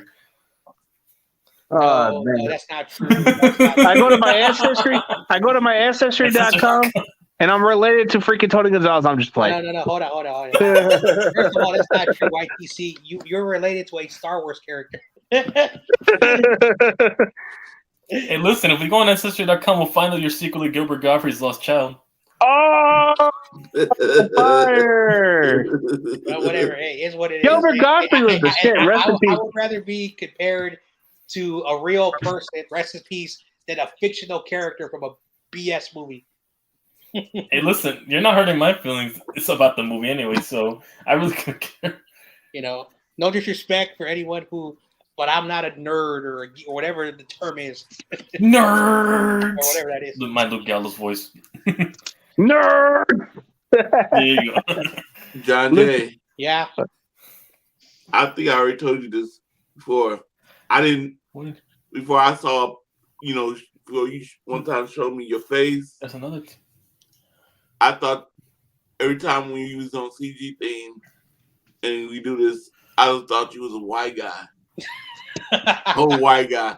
I'm a white guy. Oh, Corey, you'd be surprised how many Hispanics would look, white, but they're, you think they're white, but they're Hispanic. There's a lot of players out there. But according to John Jay, he's mixed with certain other race. Like you got, I don't know what the hell I am. Like I'm so mixed up right now. Didn't you say you had a grandmother? Hold up. I have a description for it. You ready? It's called American. American. There you go, American. There you go. You're American. I love David. Look what he said. American. Shout out to David. No, but I think you said you were mixed with. You said something with. Yeah. Did you say your grandmother was Ethiopian or something, or my married someone Ethiopian? Was Ethiopian. And then you said you said like one of your parents is Italian, so that's mixed up there. Yeah, so like I'm mixed of a lot of stuff. So I got some Italian family. I got some family from Hong Kong. I got family. So you're Chinese, cool. I know. Hey, there's nothing wrong with being Chinese. It's okay, it's cool. All right, shout out to John J. Yao Ming for the triad. Oh, here on the triad, he's secretly with the Yakuza I plead now. the fifth on that one. I plead the fifth on that one. Hey, what's next with John Jay? He's mixed Korean too. I'm not Korean. No, but it'd be kind of cool. Over here with the Yakuza now. I'm not. That's Japanese. Hey. You know what the funniest name in the NFL is? Young Hoku. Young Hoku. Oh yeah, that's my fantasy kicker. So yeah, I need him to go off this Sunday. Oh no, but here's a funny name in the NFL: Matt Gay. No, there's a tight end in the Patriots. No, not the Patriots. The Ravens. Diego Fagot. But I'm not gonna see it, so I don't get Corey canceled. So CG. Like I know you addressed this, but I'm getting a lot of blown messages from someone who continues to call you a Patriots fan. I blame Butters. Patriots fan. I blame Butters. What is that, Trey Smith dude? It's all Butters' fault. No, it's that Judah dude. That Judah's always been bitter, bro. Nah, dude, Judah was mad because I called okay, so is it just wrong of me just to pay up a bet, bro? Just for a stupid Super Bowl bet I paid when the Rams lost. I remember I kind of made a bet and that was stupid. And I guess the other guy, he kind of changed the stipulation and I was going to agree to pay him the money, but then he decided to make it more interesting. And he said, you can go to a gas station and get that Patriots hat and then you can just throw it away if you want to. And that's what I did. But I don't get how he doesn't understand part of the fucking bet of the TTC, bro. You have to pay your bets and you got to pay it up on a certain time limit. And he never liked me for whatever reason. But he never. That's why I'm looking for AZ Sports guys pays bet. Dude, I even paid up a fucking Packers bet, bro. So he never fucking looked at that video. Speaking of bets, me and Skippy put a bet on TRL stream last night. So if I'm wearing another team's hat as part of a bet, right? Does that kind of question? Dude, I had to pay him a bet. Yeah. I would never do that. I mean, they can call me. No, but if you're wrong, but I threw it away. CG, this man, Skimpy, awesome kid, right? Is so confident that his Raptors will sweep the Knicks that if they sweep us, I have to sing a Bad Bunny song. But if he loses, he has to sing the Baby Shark song. What about the Barty shit? Was funny as hell. Yeah, now we're gonna make him sing Baby Shark. He's looking at it and make him sing the Teletubby or Barbie Girl song. I don't get how this guy keeps doing that, bro. Like I don't get where this dude is trying to accomplish. He's this confident that his team's we're talking 2018, right? We're talking a Super Bowl where I actually kind of made a bet with somebody and say, hey, you guys are not gonna win, and then he told me this is the stipulation, so that was it. I did a quick video, that was all it, bro. He just doesn't get the part of the betting type shit. I know, because I see your boy Butters still hanging out with that dude, even though he says so. That's why. But Butters tried to explain to him that I had to pay off a bet, and even what's his name? What's that dude's name? KO even agreed to it. He said, "Okay, he paid a bet, bro." And then he told that dude Judah to drop it. The way I feel. The majority of it. That's why you can't say when you make a bet and you don't pay it off, you don't do it. Yeah, bet welching. Yeah. So would you guys rather me be a bet welcher than be like a guy that just I get like okay. Only no bets have a chance of winning. I've seen a bet where Judah Tribe had to pay up a bet wearing a Raiders hat. So I don't see what the difference is. Fucking Judah, he was wearing a fucking silver and black hat one time. I wish I made this guy. I took a picture of this guy. You guys want to know a fun fact? You guys want to know a fun fact why he changes his name to the Ghost of Judah Tribe? Wow. Because he lost a bet to a Packers fan and he never paid up a bet, and then the only way he would get back to a community was if he changed his name to the Ghost of Judah Tribe. And the name of the Packers fan was Nick Fargo. The end. Oh wow. No, he lost a bet to a Packers fan. Well, that's why he was originally named Judah Tribe, and then he had to change his name. The Ghost, because they're no longer existing because Aaron Rodgers smoked them out along with their fan base. So yeah, and he never paid up the bet, and that's what the agreement was. He just changed the name. The way I feel is like like you're a fan of one team, or maybe you're a fan of multiple teams. I guess it depends on your fanhood of one team. Maybe you have a opinion, that one team or not. Why do people take the fanhood too damn serious, bro? Like, okay, so if I can't pay a fucking bet. Like, come on, man. But see, that's the whole thing too. Is like that's your bet. If that's your bet, then you're man enough to take that bet, and stand up and you're a man of your word. But for me, like just in general, like I'm a Niner fan. My dad, and all my brothers are Raider fans. So I don't spit on the Raiders, but I don't like wearing Raiders stuff. And even if I went to a Raider game, I don't really want to wear Raider clothes, because I'm a Niner fan. I don't want to feel weird. I'm a Giants fan. You know, I like the baseball team, the San Francisco Giants, but I have an A's hat, and I tell you what, when I put the A's hat on, I like the A's. I'd love to see another World Series, but when I wear the A's hat, I feel like I'm cheating on the Giants, and I don't ever wear it. I really don't ever wear it. You know, I'll go to an A's game and root for the A's. The Stockton Ports are affiliated with the A's, but no, I'm a Niner fan. I'm a Giant fan. You know, and I do like the Lakers because I got affiliation with my name and my birthday. But I'm closer to the Warriors, and it's not because they're winning. It's just I like the Bay Area team, so I root more for the Bay Area. I don't like the Kings. I'm an hour away from the Sacramento Kings, and I've never liked the Kings, and I'm going to. So I know 100%. Again, like if you're making a bet with somebody, you know, you're gonna wear some other team's memorabilia. That's your choice. Again, if you made a bet, there should never be no last minute changing. That's the reason why I do the bets how I do it my way, because a lot of people like they try to up the ante. No. You do one bet. Basically, it's simple. All right, if my team wins, I get to do this to your team. If your team wins, you get to do this to my team. And it's and you cannot, if you don't like it, then guess what? I'm not going to bet with you because you get to see the character of a person. So that's the reason why when I bet, I make sure that I'm going to win. I never bet just because I want to. Because if you just bet because you want to, you're going to lose 100% of the time. Oh yeah, dude, part of these bets are, dude. Like, I don't get how people take these fucking shit serious. Like, like what's even funnier, bro? Like, I think nobody really since I don't know if any of you guys watch David Lombardi, but have you noticed that he has an Andrew Luck fucking Colts jersey? Does that make him a fucking two-teamer? I don't know. No. Maybe he's an Andrew Luck fan. Maybe he's an Andrew Luck fan. Yeah, exactly. I was about to say that. Maybe he's an Andrew Luck fan. Hey, listen, I mean, who knows? A Niners fan, having a Larry Fitzgerald jersey, they might just like the player himself, but not the team. You never know. But people question that fanhood too far, bro. Y'all remember when we played against Tampa Bay, the season opener? Yeah, Tampa Bay. Yeah, so that season, we had our season opener against Tampa Bay. And all during our season, this guy Tampa Bay fan was talking a mess. He was talking. All he was sending me messages said, "We're gonna beat you." And I said, "Okay, come on, bring it.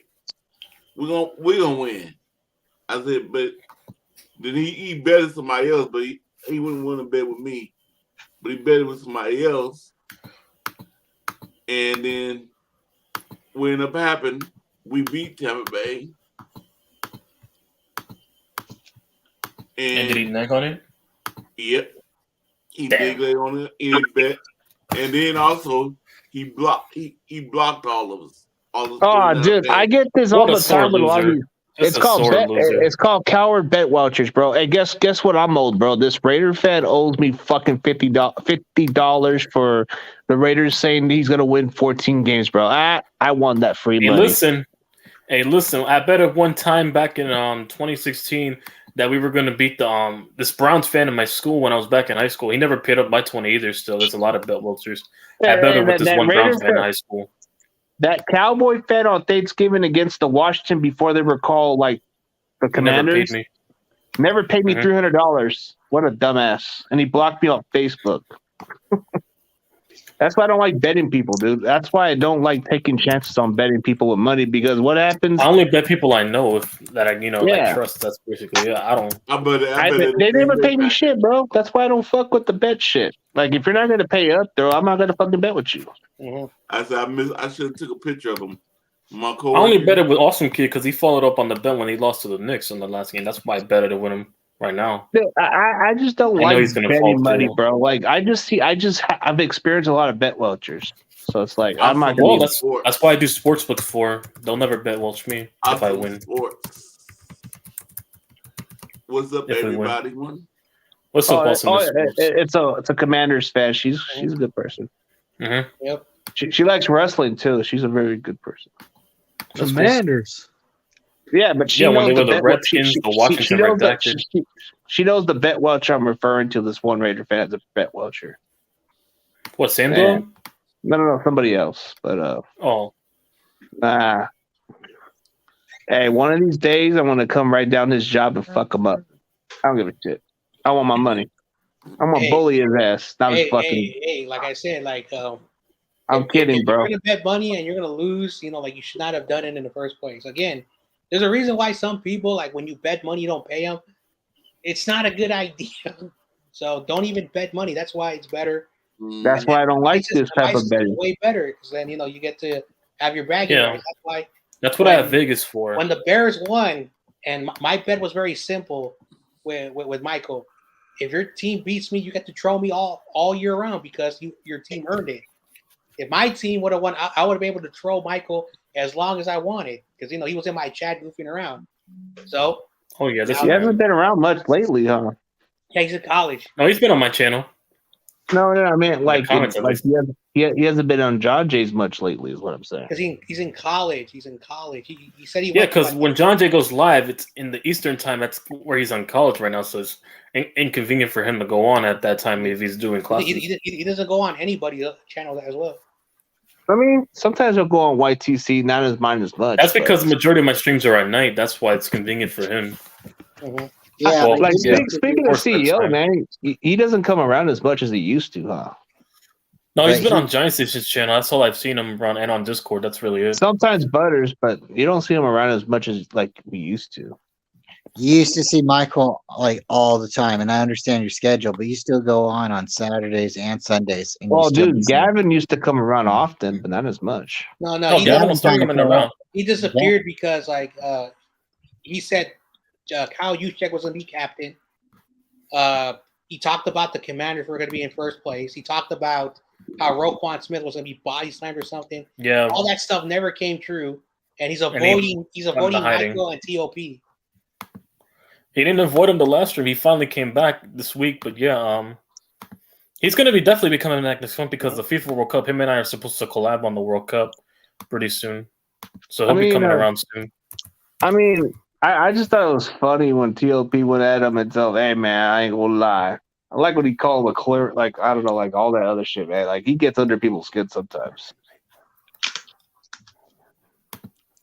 Gavin wanted me to tell CG this. Let's go Nuggets. Oh yeah, didn't they beat you yesterday? He likes the Nuggets, huh? He did, huh? Yeah, he likes the Nuggets. Yeah, I remember. Speaking of Nuggets, didn't they beat you yesterday, John Jay? Who? The Nuggets. I don't know. I'm not watching no basketball game right now. No, they beat you yesterday. Don't kill people. Rapidoo. I won't say this. My Sharks own the Rangers. One game, but okay. Guns don't kill people. Rapidoo. One game, but okay. And when you come to San Jose, get ready to be swept under the rug. San Jose, here we come. The Sharks, man. Ew. I grew up in the South Side, man. I'm going to San Jose. I'm going to record the video, or my buddy's going to give me a recording. I'll delete it. And then I'm going to be like, "Hey, look, the Sharks kill the Rangers." Will be the title. No, he'll delete I'm the gonna try. recording. I'm gonna try to do a video of Joe Staley when I see him over there at those little talks. I'll probably have him sign one of those autographs. Or maybe I'll get a Tequila Spikes card too, because I have a football card of Tequila Spikes, so maybe he can sign that too. I had a friend who would call taquito, like that food dish, taquito. Taquito burritos. He called or it taquito. Yeah, taquito. Oh, taquitos. Taquito. No Takis? No, but okay. My friend. I thought he meant the chips, but okay. I wonder what he's doing. Is it just me, or does Tequila Spike's neck look like a freaking dude? It's just funny how he has that long neck like the other guy does too. Remember that one guy with the neck? Man, I wish I could go back to college with all my friends, but that part of my life is done. What neck? Davis Mills neck, or the best quarterback in the Bears history, Mike Lennon neck? No. Like, remember? I don't know if you've seen this meme where it has this one guy with gigantic long neck or something. What, Davis Mills? Not Davis Mills. No, he was a well-known guy from the store, but he had a big-ass neck. I don't know who you're talking about. I'll show you, man. Hold on, man. I'll probably have to show you guys one tomorrow, but I think I know which one I'm trying to refer to. But he has a long neck, but he raps. Long neck and raps. Yeah, he has a long neck and raps. Forget his damn name, but he had a long neck, and that's what reminded me of Tequila Spikes. Is the neck, the dude with the neck. Oh Man, man. you are not talking about Snoop Dogg. Not Snoop Dogg, bro. No. I'm talking about another guy. Okay, hold on a second, bro. Let me show you guys. Hold on. I'm gonna send it to you, one of you guys, and I'll be right back. Okay. Talking about a rapper with a long neck. He doesn't even know the name. How are you gonna describe his features, but don't tell us the name if you know? Anyway, tomorrow the Giants are going down to the Jaguars. I have to say it. I'm sorry. I'm sorry. Hey, listen, the feeling's mutual. The feeling's mutual about I'm not right now. trolling. Like my gut is telling me, you guys are up. You guys are riding up high. You're having a good time up there, but it's gonna come crashing down. Well, those guts are about to be ripped out by the Giants pretty soon this Sunday. Yeah, it is what it is.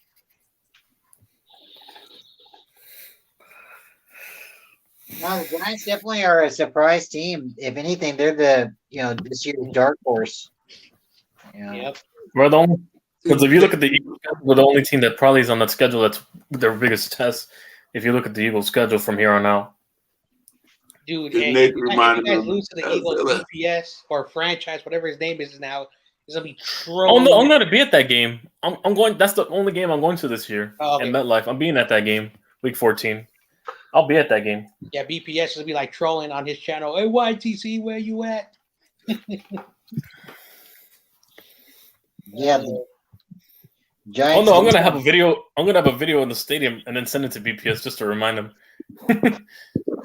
In MetLife. Yeah, the Giants definitely are the surprise team of the year right now. Yeah. Everybody can. Hey, like I always said, Brian Daboll was one of the most underappreciated coaches, and he's showing it. He has the same quarterback from the Giants that was been there for a few years. You know, Saquon. He improved the offensive line. He improved the defensive line with Thibodeau, and the talent is there. They've also brought in other players, so you could see. Like I remember when after the 2010 season, Harbaugh came in. He inherited that team. They did bring in players from the draft, players from free agency, and the team that was 6-10, we made it to the NFC Championship game because Harbaugh was a great coach.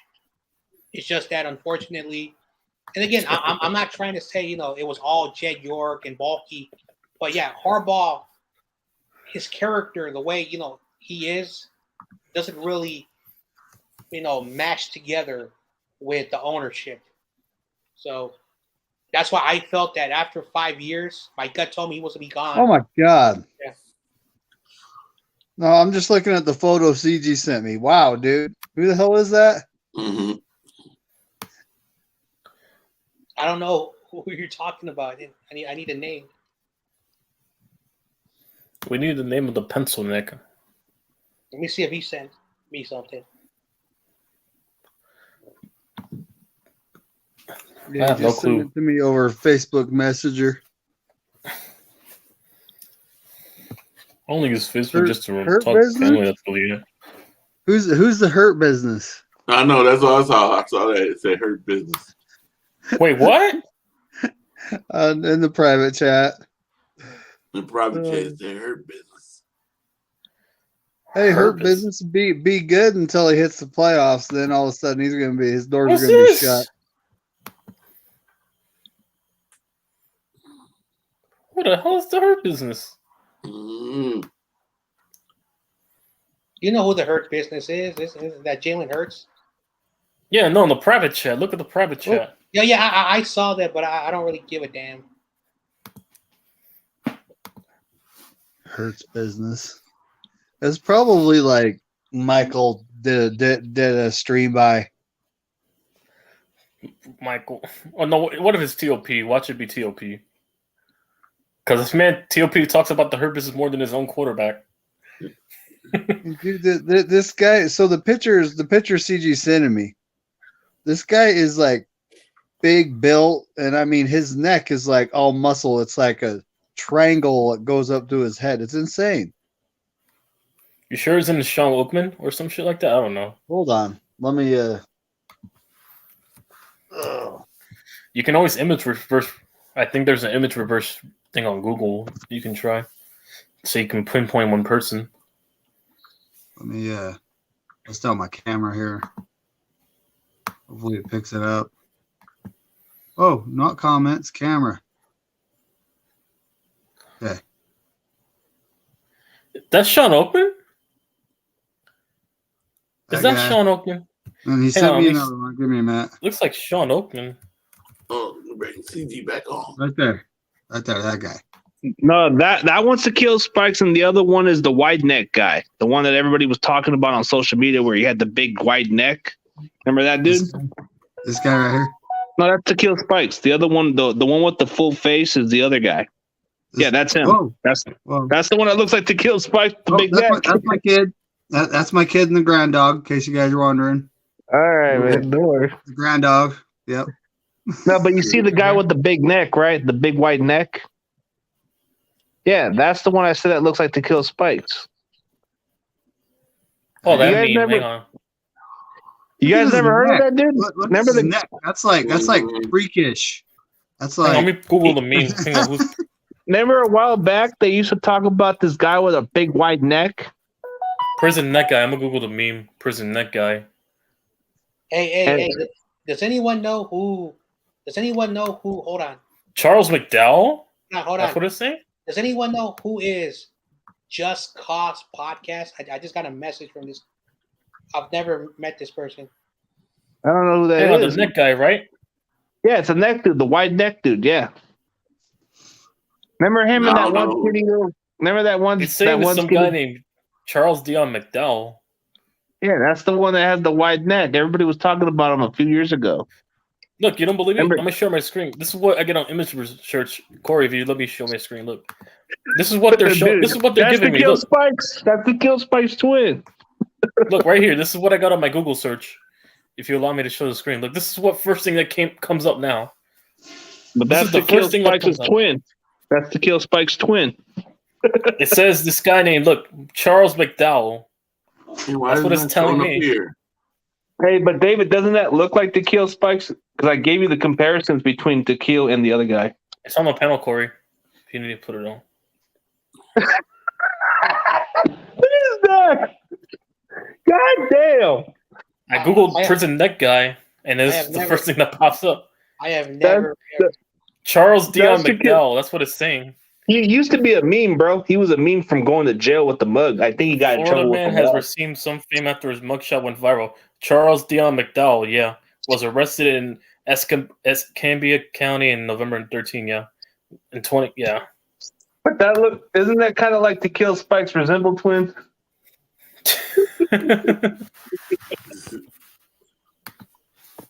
Don't you guys agree or disagree?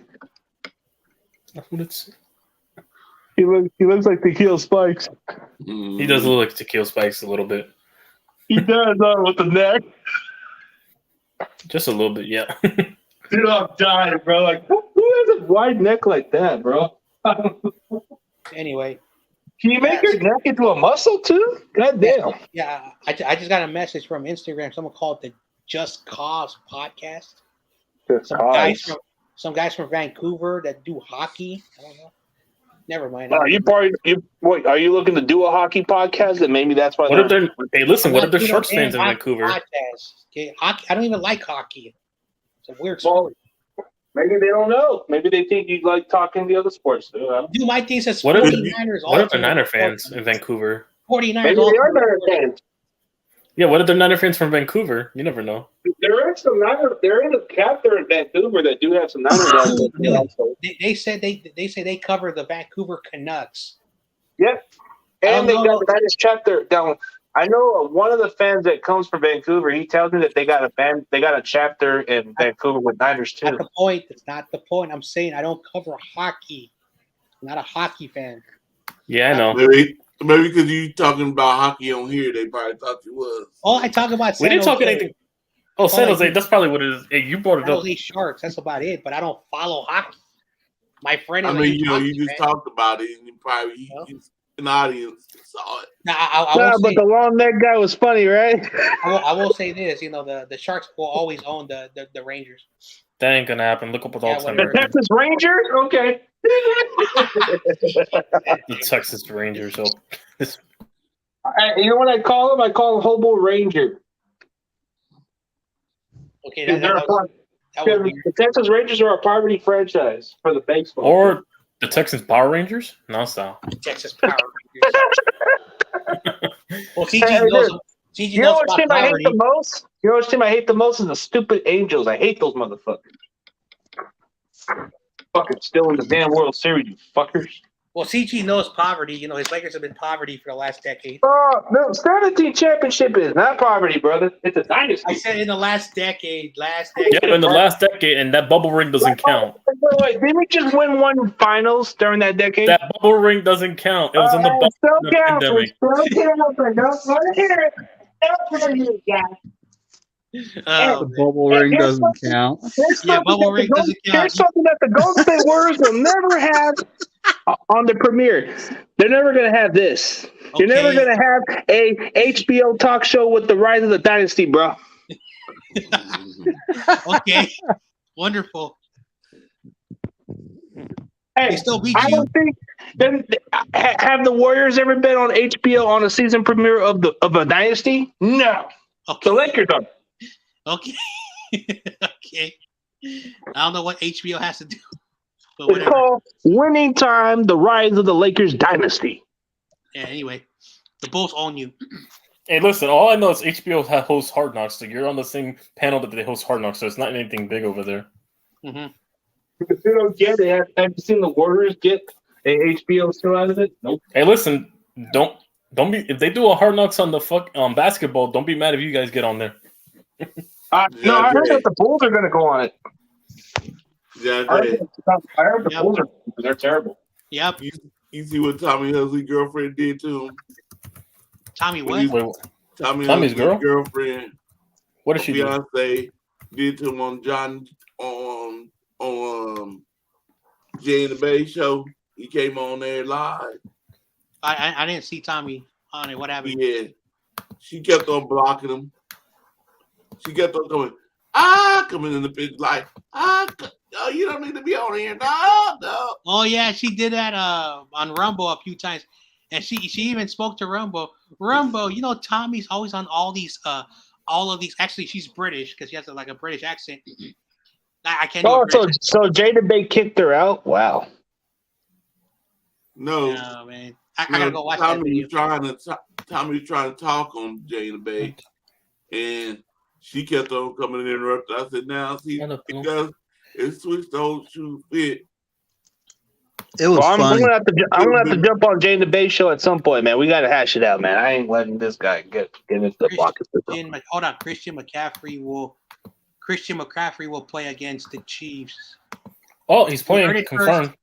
No, You it's heard it confirmed. first. It's in the red zone package. That's what's been confirmed is red zone package. They're probably gonna give him like 5 to 8 touches, which is hard. It might be a difference. Was still confirmed. He's playing. That's what I heard. He's going to be using the red zone package. Like, expect when we're on. Let's say we're on 1st and goal. We're going to have a check down pass, and then McCaffrey's going to catch one of those little screen passes for a touchdown. Look, dude. We all know Jimmy throws a lot of checkdowns. And Jimmy can't screw this up. This is one of the best check down running backs in football, bro. You can't screw that up. Jimmy. Exactly. Don't screw it up, Jimmy. Okay, Debo McCaffrey's down there somewhere. No, I don't. Hey guys, Well, the thing is, okay, so you're an opposing defense. You have to account for, Debo, Ayuk, Kittle, and now you have to account for Christian McCaffrey. And then we got I don't know if Jennings will get into the package. I don't know either, but he's another weapon. hey guys, it's been a lot of fun. I'm gonna say goodnight. I might see you guys See you, later. Brian. Depending on what So happens.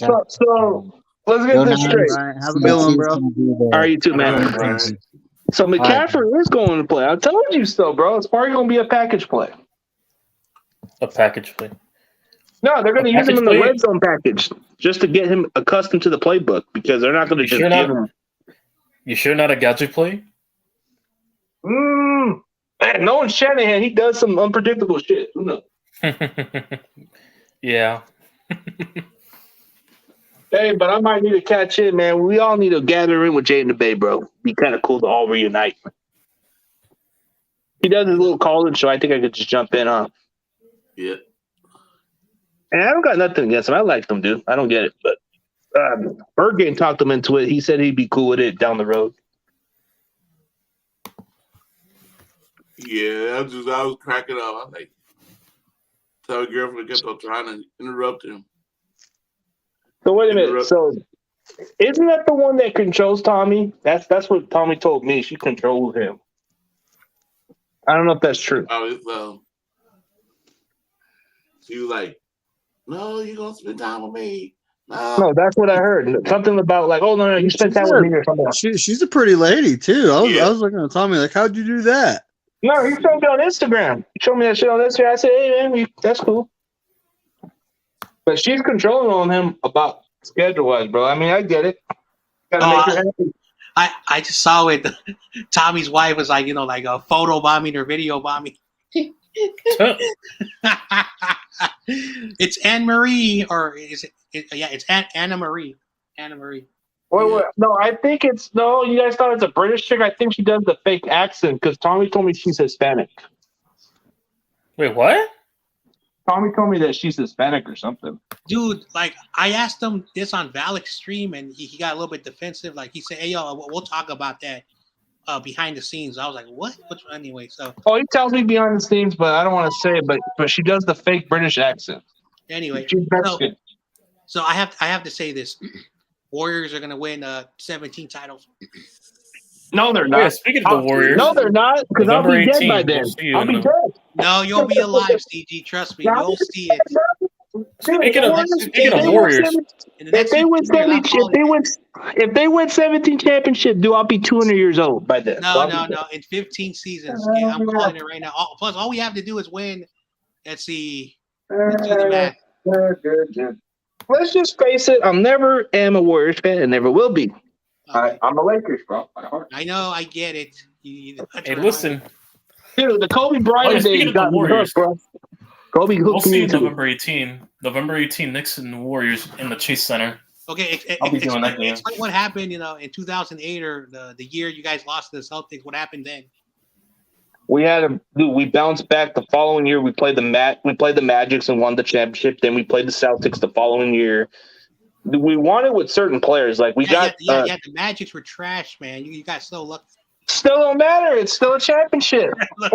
Didn't we just beat the Celtics that were actually good too? Anyway, whatever. At the end of the day, let's go Warriors.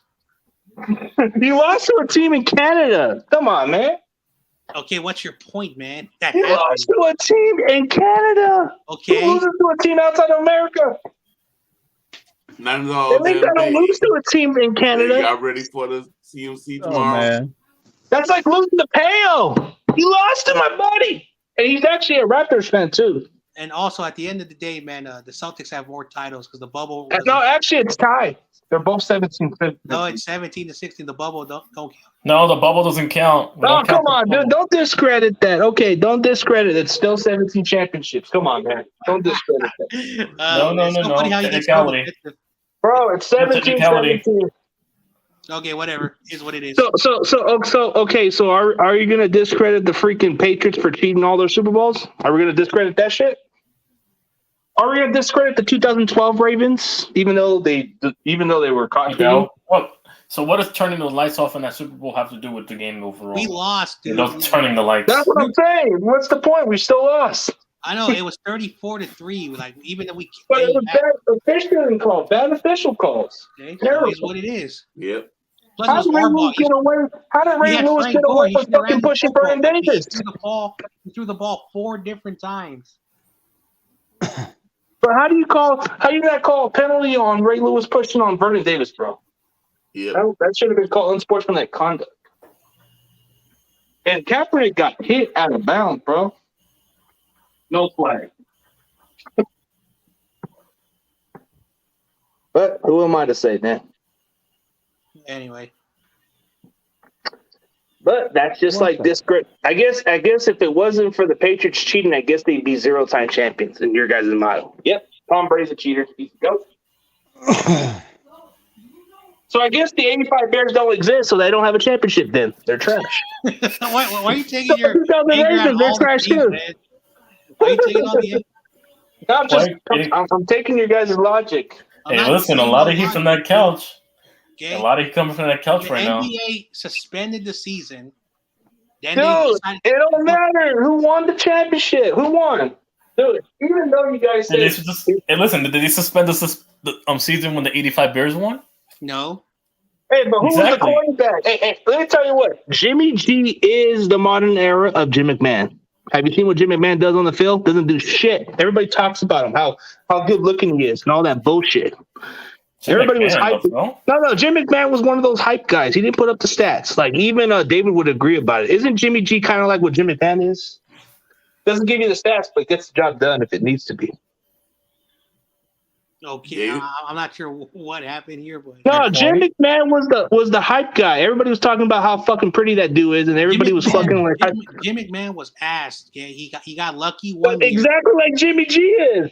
Jimmy G. Brett Johnson ass too. Hold on. Jimmy Silver G. ass. Jimmy G. can play football. We've seen him. He's not bad. You know. Hey David, doesn't he kind of have the modern era of fucking Jim McMahon, Jimmy G? No. Everybody hypes his fucking pretty boy shit. It's more like Jimmy G's more like Michael Fox, you know. Michael Fox. Michael Fox. No, I guess he's. You mean Michael Bay? I don't know. You don't know who Michael? You've never seen Back to the Future? No, I guess Jimmy G would be like the fucking Jim Plunkett. You can't do shit. Talking about Michael J. Fox. Yes. Oh wow. Yes. No. Jimmy G is your modern era of fucking Jim Plunkett. Couldn't do shit, but he's a bust in this damn. Jim Plunkett could play. He won Super Bowls, man. But he got a fair chance, right? He didn't put up the numbers. Didn't win Super Bowl. Hey, Niners all damn day. Yeah, I'm ready to see him tomorrow. I don't know how much action he's going to see, but I'm willing to bet. I'm willing to bet this is what we're just going to see. Like CG said, red zone packages. Red zone package. We're probably going to throw in a freaking screen pass or at least try to run them in the middle. Or not in the middle, but outside. Well, at the same time, I'm willing to bet he's going to be dedicated third down back. Yeah. Because on third down situation, he can get you those first downs off those screen passes. So those Texas routes. If I had to compare Jimmy Garoppolo to a quarterback, he's a combination of what's his name, Kyle Orton, and Sam Bradford. Oh, Bradford when healthy was hella good. I know, but like basically Sam Bradford, you know, was hurt all the time, but he was good. Kyle Orton was not as bad as most people remember him. Oh, dude, when Rex Grossman was out for the quarterback, you know. But when Rex Grossman was out for the season, people were concerned that the Bears season was over, and Kyle Orton did save the season for them. Mm-hmm. Okay. Now at the end of the day, was another good example, but he wasn't that bad either. Plus, at the end of the day, no matter what anyone says, Jimmy's not as bad as what Grant and all those. I hate talking about him, but anyway. He's not as bad. Again, like he's a good system quarterback. He can run it. I know. I listened to what's his name, Niner Dion, and he like hammers them like with nails, like for whatever the reason. He doesn't like them. That's the problem. And again, like you have to be unbiased. When you want to talk Niners, and again, it's not the popular thing to say, but it is true. Like I know Rumble, he's a little bit delusional, but Rumble has facts and information. It's just that people who call in just want to argue with Rumble, and that's why he gets a very bad reputation. Even Brian says like Rumble, is like the hate that he gets for no reason. Yeah, well, Will doesn't have no intention to go on the show no more. He can't stand that type of stuff. But technically, like I don't want to get into it, but he did start it by he had the nerve to call in and then started to accuse everyone in the chat being delusional.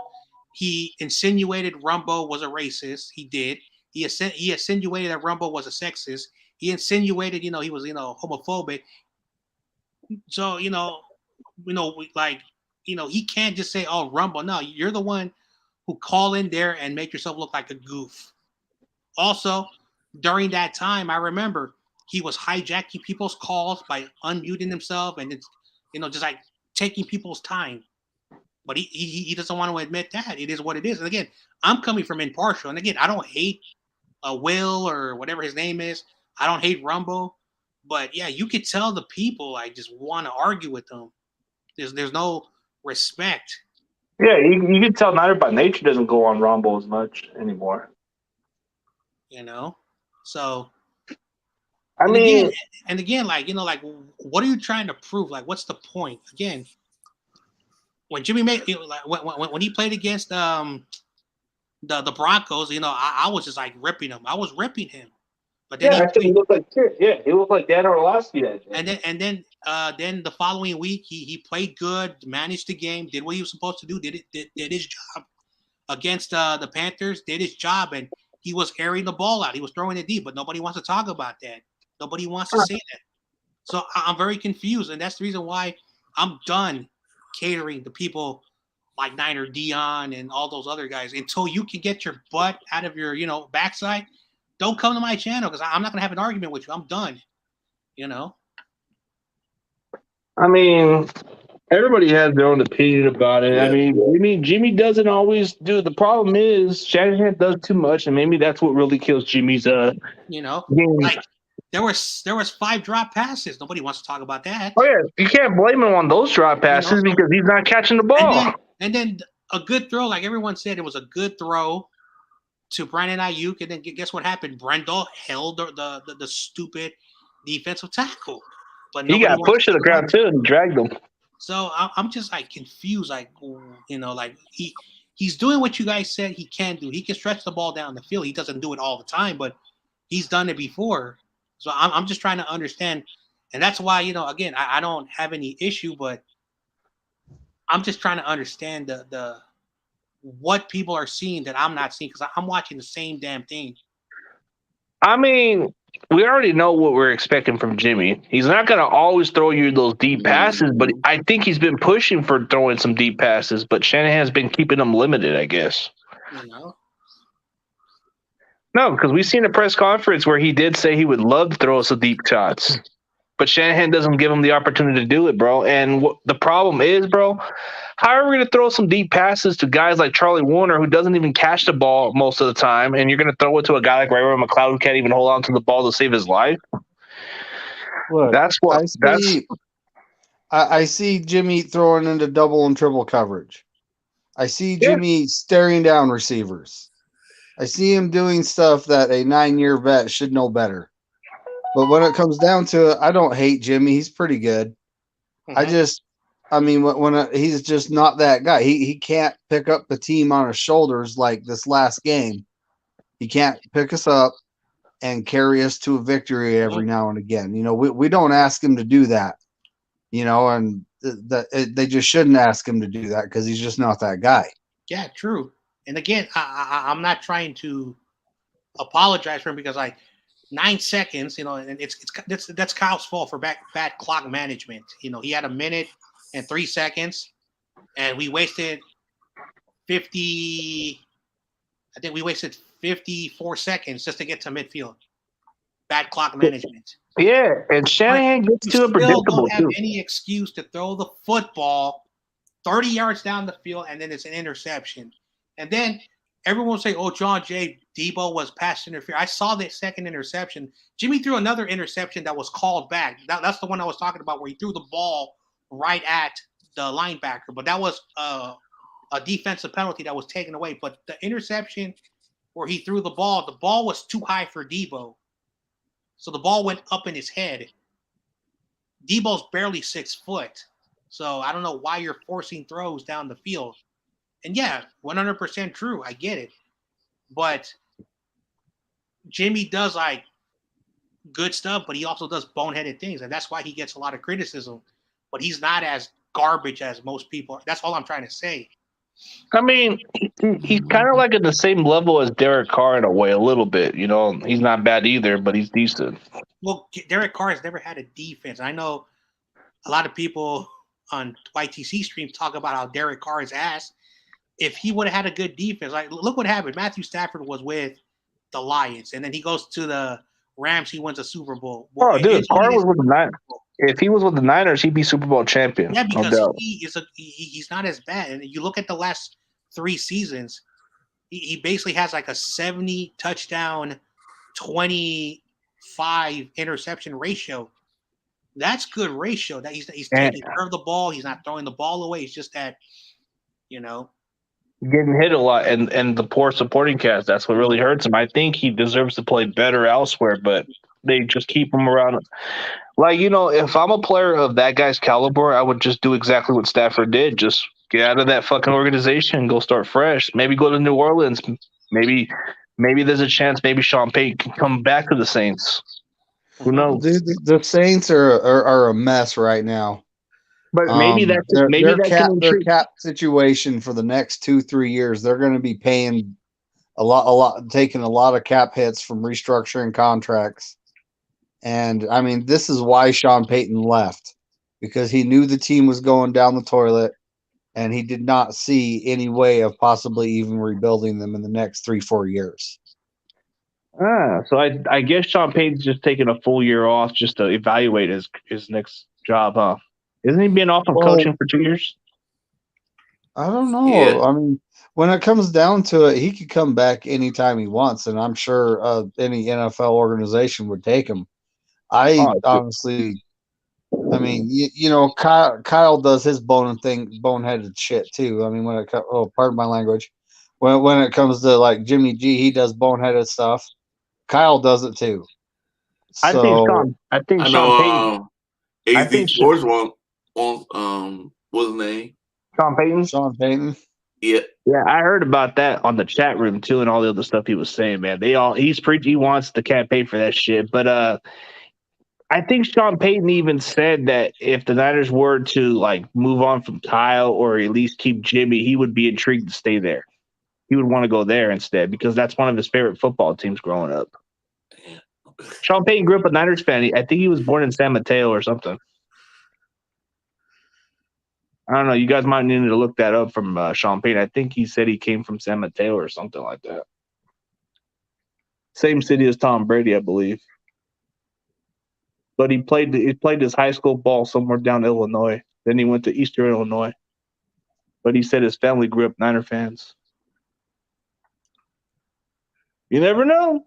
Maybe if things don't work out for Shanahan, maybe there's a chance you might see Mr. Payton in the Bay. I don't know. Yeah. But I don't know. I think we're just keeping Shanahan for a couple of years. But I'm hoping this works out for Shanahan, bro. Just hoping. I wouldn't mind Ken Dorsey if he just has maybe another year or two as a play caller for the Bills. You think that Ken Dorsey is overhyped, or you think he might have potential to be a good head coach? I don't know. I mean, he used to play for us. He was a quarterback, but I heard a lot of he had good leadership, but just on a bad team. That's the worst part. You see, I think if Kyle is not the guy and they want to have an offensive minded person, Ken Dorsey, because Ken Dorsey, under the Dayball tree, he was the one that had Cam Newton have that MVP season. Then he goes over there and he's Josh Allen's quarterback coach. So. Or the enemy too, Eric Bieniemy. Those are two good options there too. Again, yeah, I think Eric Bieniemy, and again, I think the reason why a lot of people I hate when people try to bring non-football like those biases of society. I don't give a shit about that crap. I think is that because what's happened to Matt Nagy in Chicago, that now teams are like, hey, let's stay away from Andy Reid, coaches for a while. And that's why, because Bieniemy was a coach that was been sorted out for the last 3 seasons. It's just unfortunately, Kyle has had a lot of coaches from his tree go over there. McVay has had coaches over here. LaFleur has had coaches. Dayball, like those trees. Of course, Bill Belichick's coaches are always hired. So they're always the most failures. Yeah, so there's a bias when it comes to how you hire coaches, and it's just unfortunately that's just how it is. So, but hey, he like he said, if he's not a head coach, he's coaching Patrick Mahomes. So, it's a win for him. I mean, Ken Dorsey, maybe you just got to give him another couple more years to be a Nah, point. he's Like, ready. He's ready. You think he's ready even for 1 year? Yeah, dude. Like, he was under Dayball for like forever. He was under Sean McDermott's staff going back, during the Ron Rivera. Like this guy's been a coach in the NFL for about a decade. Yes, he's only been a coordinator for 1 year, but he as I said, he was a quarterback coach when Cam Newton had his MVP season. He's been Josh Allen's quarterback coach and coordinator for 4 or 5 seasons now. I think. Speaking of Dorsey, I wanted Dorsey before we hired Kafka. I was eyeing Dorsey before I get Kafka. I knew who Dorsey was. Oh, dude, Dorsey. You know what Ken Dorsey reminds me of? A younger Jim Harbaugh. The energy, the passion. Plus, he also played for the 49ers. So yes, he did. That's what makes sense. Common sense. He grew up from, or what is it called? He grew up from a city like close to San Francisco, which is Orinda or something. Something like that. Anyway, but yeah, Ken Dorsey. I think. But yeah, I wanted that Buffalo connection. That's why I wanted him on the Giants. I wanted that Buffalo connection because he knew Dayball, so that's why. Also, Kafka is an Andy Reid guy. Just remember that. For sure. And he was drafted as a quarterback. He was a quarterback quarterback for him too. Yeah, with the Eagles in the early 2010s. Yeah, Kafka. Boy, isn't Kafka like the OC for the Giants? Yeah, he's our coordinator. Okay, that's what I was hearing. We don't blame him too much for our play calling is because we have no weapons at wide receiver. You can only do so much with less talent. That's always hurt our receiver. So I don't blame him too much.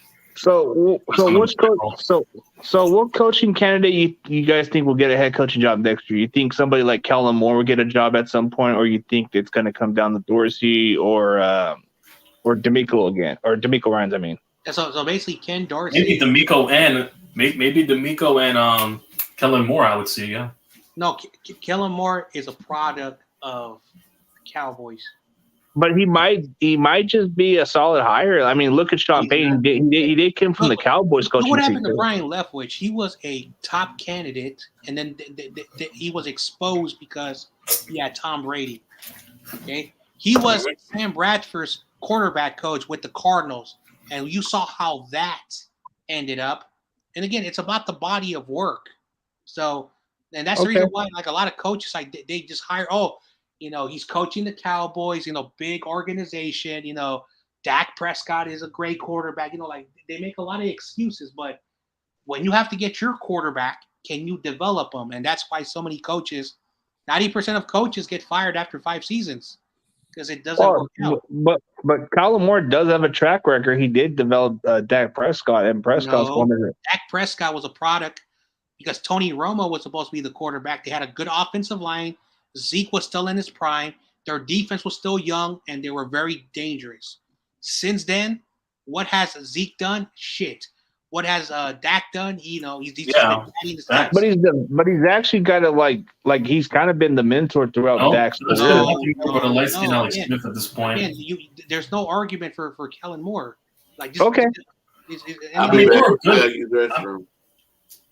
So Ken Dorsey would be like Ken Dorsey would be a top name to go out there. Ken Dorsey, DeMeco Ryans. I would hate if he goes to Seattle. I would hate if Ken Dorsey goes to Seattle, bro. I would hate it.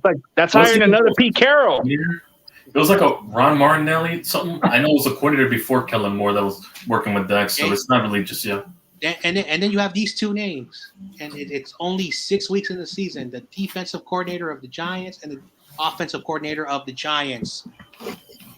Yeah, Kafka. So he comes from the Andy Reid. And Martindale, of course. No, Martindale's definitely going to be getting calls. Martindale for sure. Oh, Ken Dorsey, dude. I think if Seattle were to move on from Pete Carroll, they'd just find another younger version of him. That would be Ken Dorsey. Yeah, but I would. All right, man, for sure. I'll be back. All right. You know what? You know what makes sense for Ken Dorsey? We're probably not going to even get rid of Shanahan at this point because he's got a couple of years, so we're just going to let him go for a couple of years. Like Dorsey, if that's the case. Dorsey has to be promoted as head coach, bro. He's an OC. There's no way he's going to take another job to be OC elsewhere, dude. Why would you want to leave with Josh Allen? That's a good job to have. If I'm Ken Dorsey. Oh yeah, coaching, a prestigious franchise. Yeah, I can see it. if I'm Ken Dorsey, the only job I'll be more intrigued of is San Francisco because I played down there and there's a family ties out there and there's something I want to play for. I want to go there. Now, and it's a head coaching position too for a prestigious franchise. Here's an idea that no one is talking about. You can trade Kyle Shanahan because he has 5 years left on the contract. He signed a 7-year deal after the Super Bowl. His contract expired in 17, 18, 19, 20. And so last year, his 5-year contract that he signed is expired. And so far, he has 6 years after this year. So he's with us for 6 years.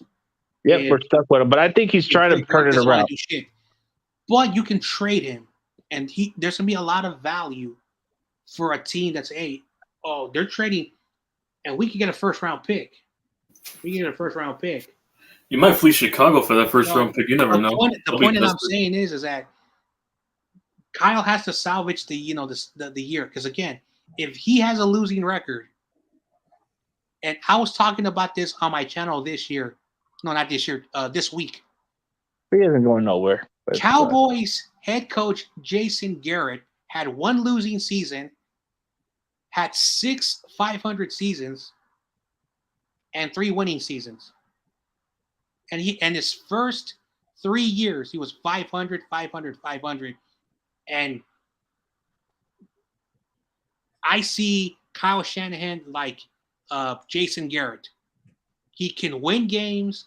He's a good play caller, but we will never, ever, ever win a Super Bowl with Kyle Shanahan.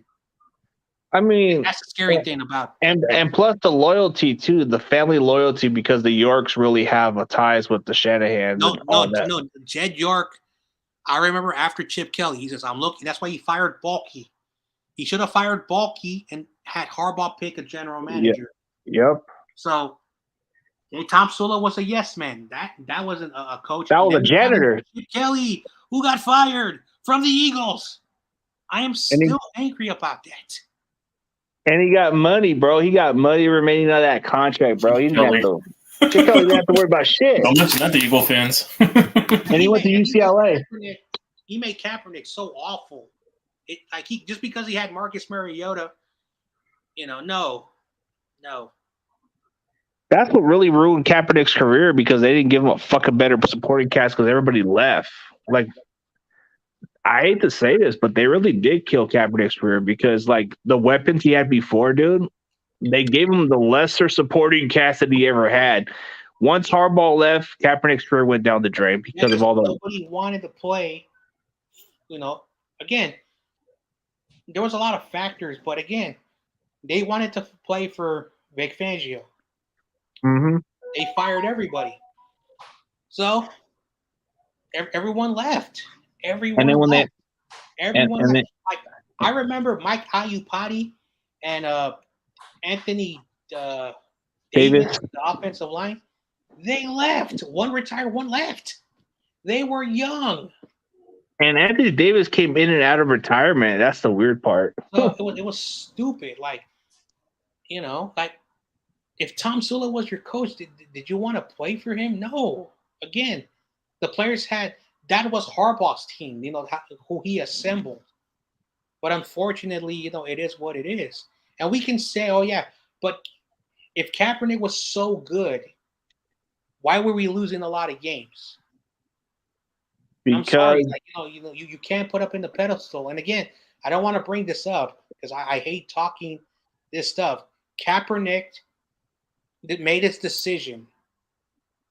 And he was a product of Jim Harbaugh because Jim Harbaugh made him really great. That's 100% true because, like, you look at Kaepernick's numbers, he was averaging less than 200 yards per game.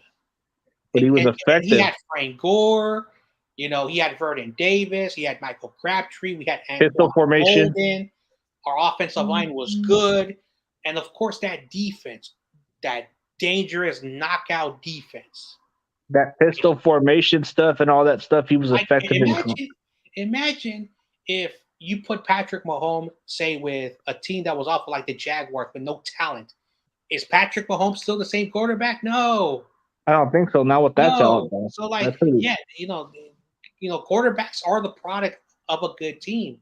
and people forget. But I think people don't realize that Harbaugh did make the most out of these quarterbacks. Like, look at Alex Smith's career. Before that, he was already considered a draft bust because he was a bust. Yeah, he was until Jim Harbaugh turned his career around. Then he went to the Chiefs and became a different player. Kaepernick, for whatever reason, he was just. I mean, I've been denial for quite some time, but I have to admit he was a product of Jim Harbaugh. Yeah, 100%. Like pistol formation, all that stuff he did in college, bro. That's what made Kaepernick so effective. Yeah, so all right. So when Harbaugh arrived, hold on. Let me pull up the stats and information. So under Jim Harbaugh, Alex Smith was 19 wins, 5 losses, and 1 tie. Mm-hmm. Okay. In the year he lost his job, he was having the best year of his career, 70% completion, having his best year, 13 touchdowns, 5 interceptions, and he was to have a career year if he was not taken out of the starting job. So he became a quality game manager. Basically, he did really well. He had his best year, 104 passer rating. So he was doing a really, really good job. So then Kaepernick comes in. So now we look at Colin Kaepernick, who comes in. Okay. He goes 5-2, 62% passing the football, 1,800 passing yards, 10 touchdowns, 3 interceptions, and he did have 5 rushing touchdowns. Mm-hmm. Now he fumbled the ball 9 times that year. So he fumbled the ball. So he had 10 touchdowns, 12 turnovers. Okay. That's not really, really good. But that was because he was getting experience. He was getting started with more experience. That's what you expect. I'm still not done. The Niners go 12-4, 58%. 58% when they go 12-4. 3,200 passing yards, 21 touchdowns, 8 interceptions. Okay. Then you look at his turnovers. He had 6 fumbles. So he had a 21-14 turnover. Basically, people don't look at those numbers. Then you go to the 8-8 season, 60% completion, 3,400 passing yards, 19 touchdowns. The numbers digress. He had 8 fumbles. He had 19 touchdowns and 18 turnovers. Okay? So this is now his 3rd season as a starter. Okay? So he had 37 fumbles in his career, 30 interceptions. So he had 67 turnovers. So at the end of the day, those are the numbers that nobody gets to see. But he was a product of Harbaugh because Harbaugh took advantage of what made him really great. Because if I remember correctly, didn't Harbaugh go into the pro day to check out Kaepernick and actually got a little bit more closer and actually try to even get some conversations with the head coach named Chris Olt and try to. So Kaepernick, Harbaugh did not want Kaepernick. I thought so. Wait, it was Trent Baalke, right? No, it was Greg Roman. Oh yeah, Greg Roman. Yeah, that dude was into mobile quarterbacks. Yeah, you're right. So, yeah. But Harbaugh became a fan of his at this point. I don't, and the Niners messed up. They should have drafted Blaine Gabbert. I know Blaine Gabbert was a bust in Jacksonville. Gabbert, that dude sucked. Oh my god. Why are we going with the guy we just got years later? That dude was terrible. No, we should have drafted Blaine Gabbert, because where did he go? Where was he drafted? CG, do you remember? Jacksonville, terrible. And Jacksonville had nobody. They had nobody. We had a good defense. He would have been a good game manager. What difference he could have been, bro? Is it because he wasn't getting hit a lot? Or you think that would have been different? He played better than Kaepernick. Lost his job to Blaine Gabbert. Oh, okay. So Alex Smith lost his job to Cap, and then I don't know. But then he got it back. I was never a Blaine Gabbert fan. But then Kaepernick got it back. He got a job back from Blaine. Yeah, he did. Exactly, Corey. That's what I was talking about. Remember, end of the season against the Rams, Kaepernick won that final game.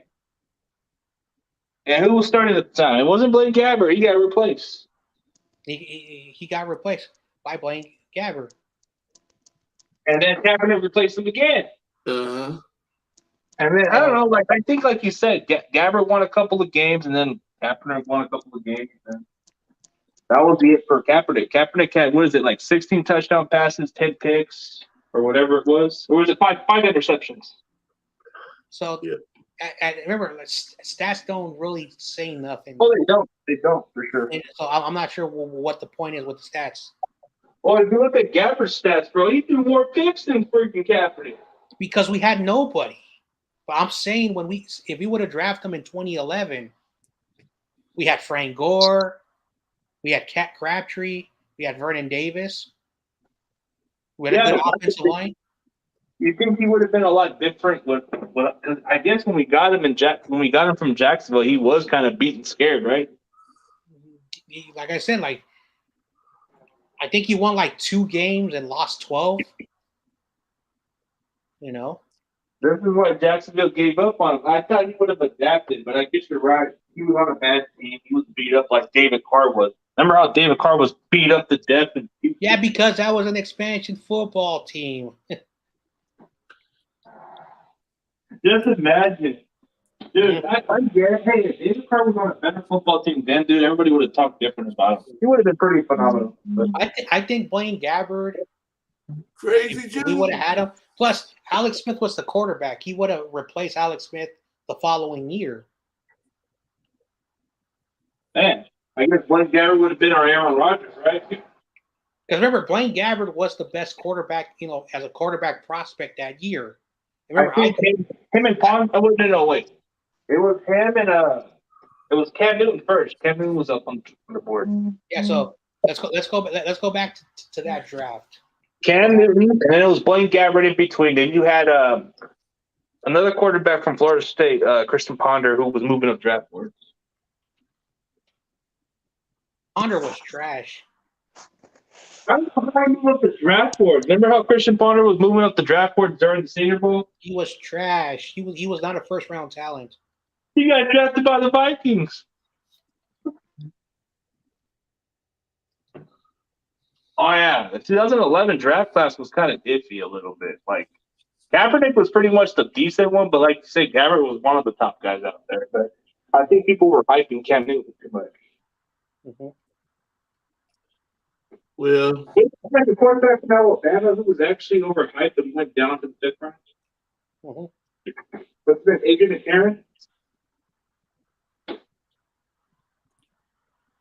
Yeah, in 2015, Blaine Gabbert for the Niners started 8 games, 63% completion, 2,031 yards, 10 touchdowns. Yeah, he did throw 7 interceptions. He had 32 rushes, 185 yards, almost 6 yards per run, and a rushing touchdown. And people forgot that game against the Bears where in overtime he threw the ball deep and we beat the Bears. Now again, with that deep play that was the game changer. But let's look at the 2015 49ers team. Look, okay, Mike Davis, Kendall Gaskin, DeJuan Harris, that rugby player. I don't know why we. Jared Haney. Bruce Miller was our only good back, and he was charged with domestic shit. Yeah. You know, he was. Ray McDonald was facing charges. Ray McDonald was actually facing charges before we cut him. So, yeah, Bruce Miller was basically like, all right, there's your first offensive weapon, but he was a fullback. Anquan Bolden, was declining. He was at the end of his career. Bruce Ellington, he was 5'8". Quentin Patton, Troy Brown was like, that's how look how bad that, Troy Brown. I don't think we ever had that guy. Oh no, Troy Smith. Yeah, Troy Smith. No, that was in 2010. No, that was in 2015. No, 2010. Troy Smith. No. Remember the time where David Carr, Troy Smith, and Alex Smith were quarterbacks? That was 2010. The wide receiver. He played in Baltimore with Anquan Bonin. Tory Smith. There you go. No, okay. So you said Troy Smith, but it's Torrey Smith. There you go. The receiver from. Hey, it's right there. My dyslexia. That's dyslexia right there. I know, bro. I just got confused by when you said it. Yeah, we did pay Torrey Smith a pretty big contract. Bruce Miller, a fullback, Anquan Bolden, and Torrey Smith and Vance McDonald were our only pass. Okay, Trent Brown.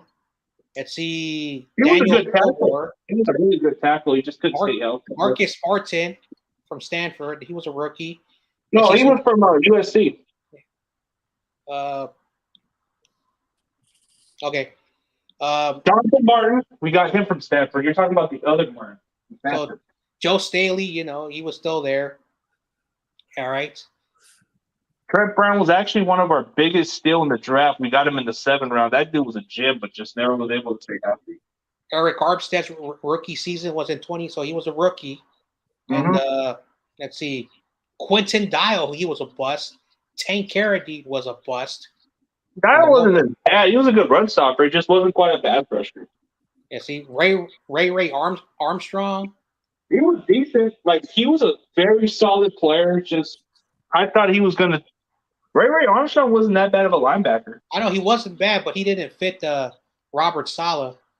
Navarro Bowman, I think that was his last year. And Eli Harold, Ahmad Brooks. Ahmad Brooks was like a dominant force, but he was already at the end of his career. He wasn't the same player. Jaquaski Tart, that was his rookie season. Jimmy Ward. So when you look at the 49ers, like there was some piece, but again, Eric Reed was already he was already like on his way out almost. Like that's a reminder, like, in 2015, that was the start of the dark days after the Harbaugh era. I would have thought maybe keeping Eric Reed would have been a nice addition, but we let him go because we kept trying to put him at linebacker in other spots, and that really pissed him off. Yep. That was our big mistake, was let Eric Reed go, bro. I thought he was a ton better. He was a game changer. Just like you said, he couldn't stay healthy for some reason. Same with Tart. They couldn't stay healthy also. So, anyway, all right. I gotta go, Corey. I know. Yeah, me too. Me too, man. Sorry for holding you on hostage, man. Yeah, I gotta go. We've been on here for over 3 hours. 4 hours. Yeah, boy. What? All right, man. I'm out, guys. Oh, wow. All right. Thank you, CG, for coming on. All right. No problem, man. Have a good night. Go Niners. Go Niners. Hope That's we win right. Go tomorrow. Niners. Even though our guys losing, but I hope we win. Mm-hmm. Yeah, I'll take the L on my picks all day. Yeah. Yep. Hey, I would rather lose all the games as long as the Niners win. Yeah. Crazy Juice. Mm-hmm. Go Niners. Yep. Yeah, I gotta have some dinner because I gotta be up early, getting ready for all the 49er stuff. So yeah. I'll see you guys later. See you later. All right. I'll see you guys tomorrow. And don't forget, remember, after the game, I'm doing the call-in show, so don't forget. Okay. All right. Yeah, I might not do mine tomorrow since I did this one. All right, Corey. Well, thanks for having me on, buddy. It's always fun. Yep. But yeah, if you do end up, doing it tomorrow, I'll keep an eye out for it. Okay. All right, buddy. Have a good night. Right. Go 49ers and beat Kansas City. That's right.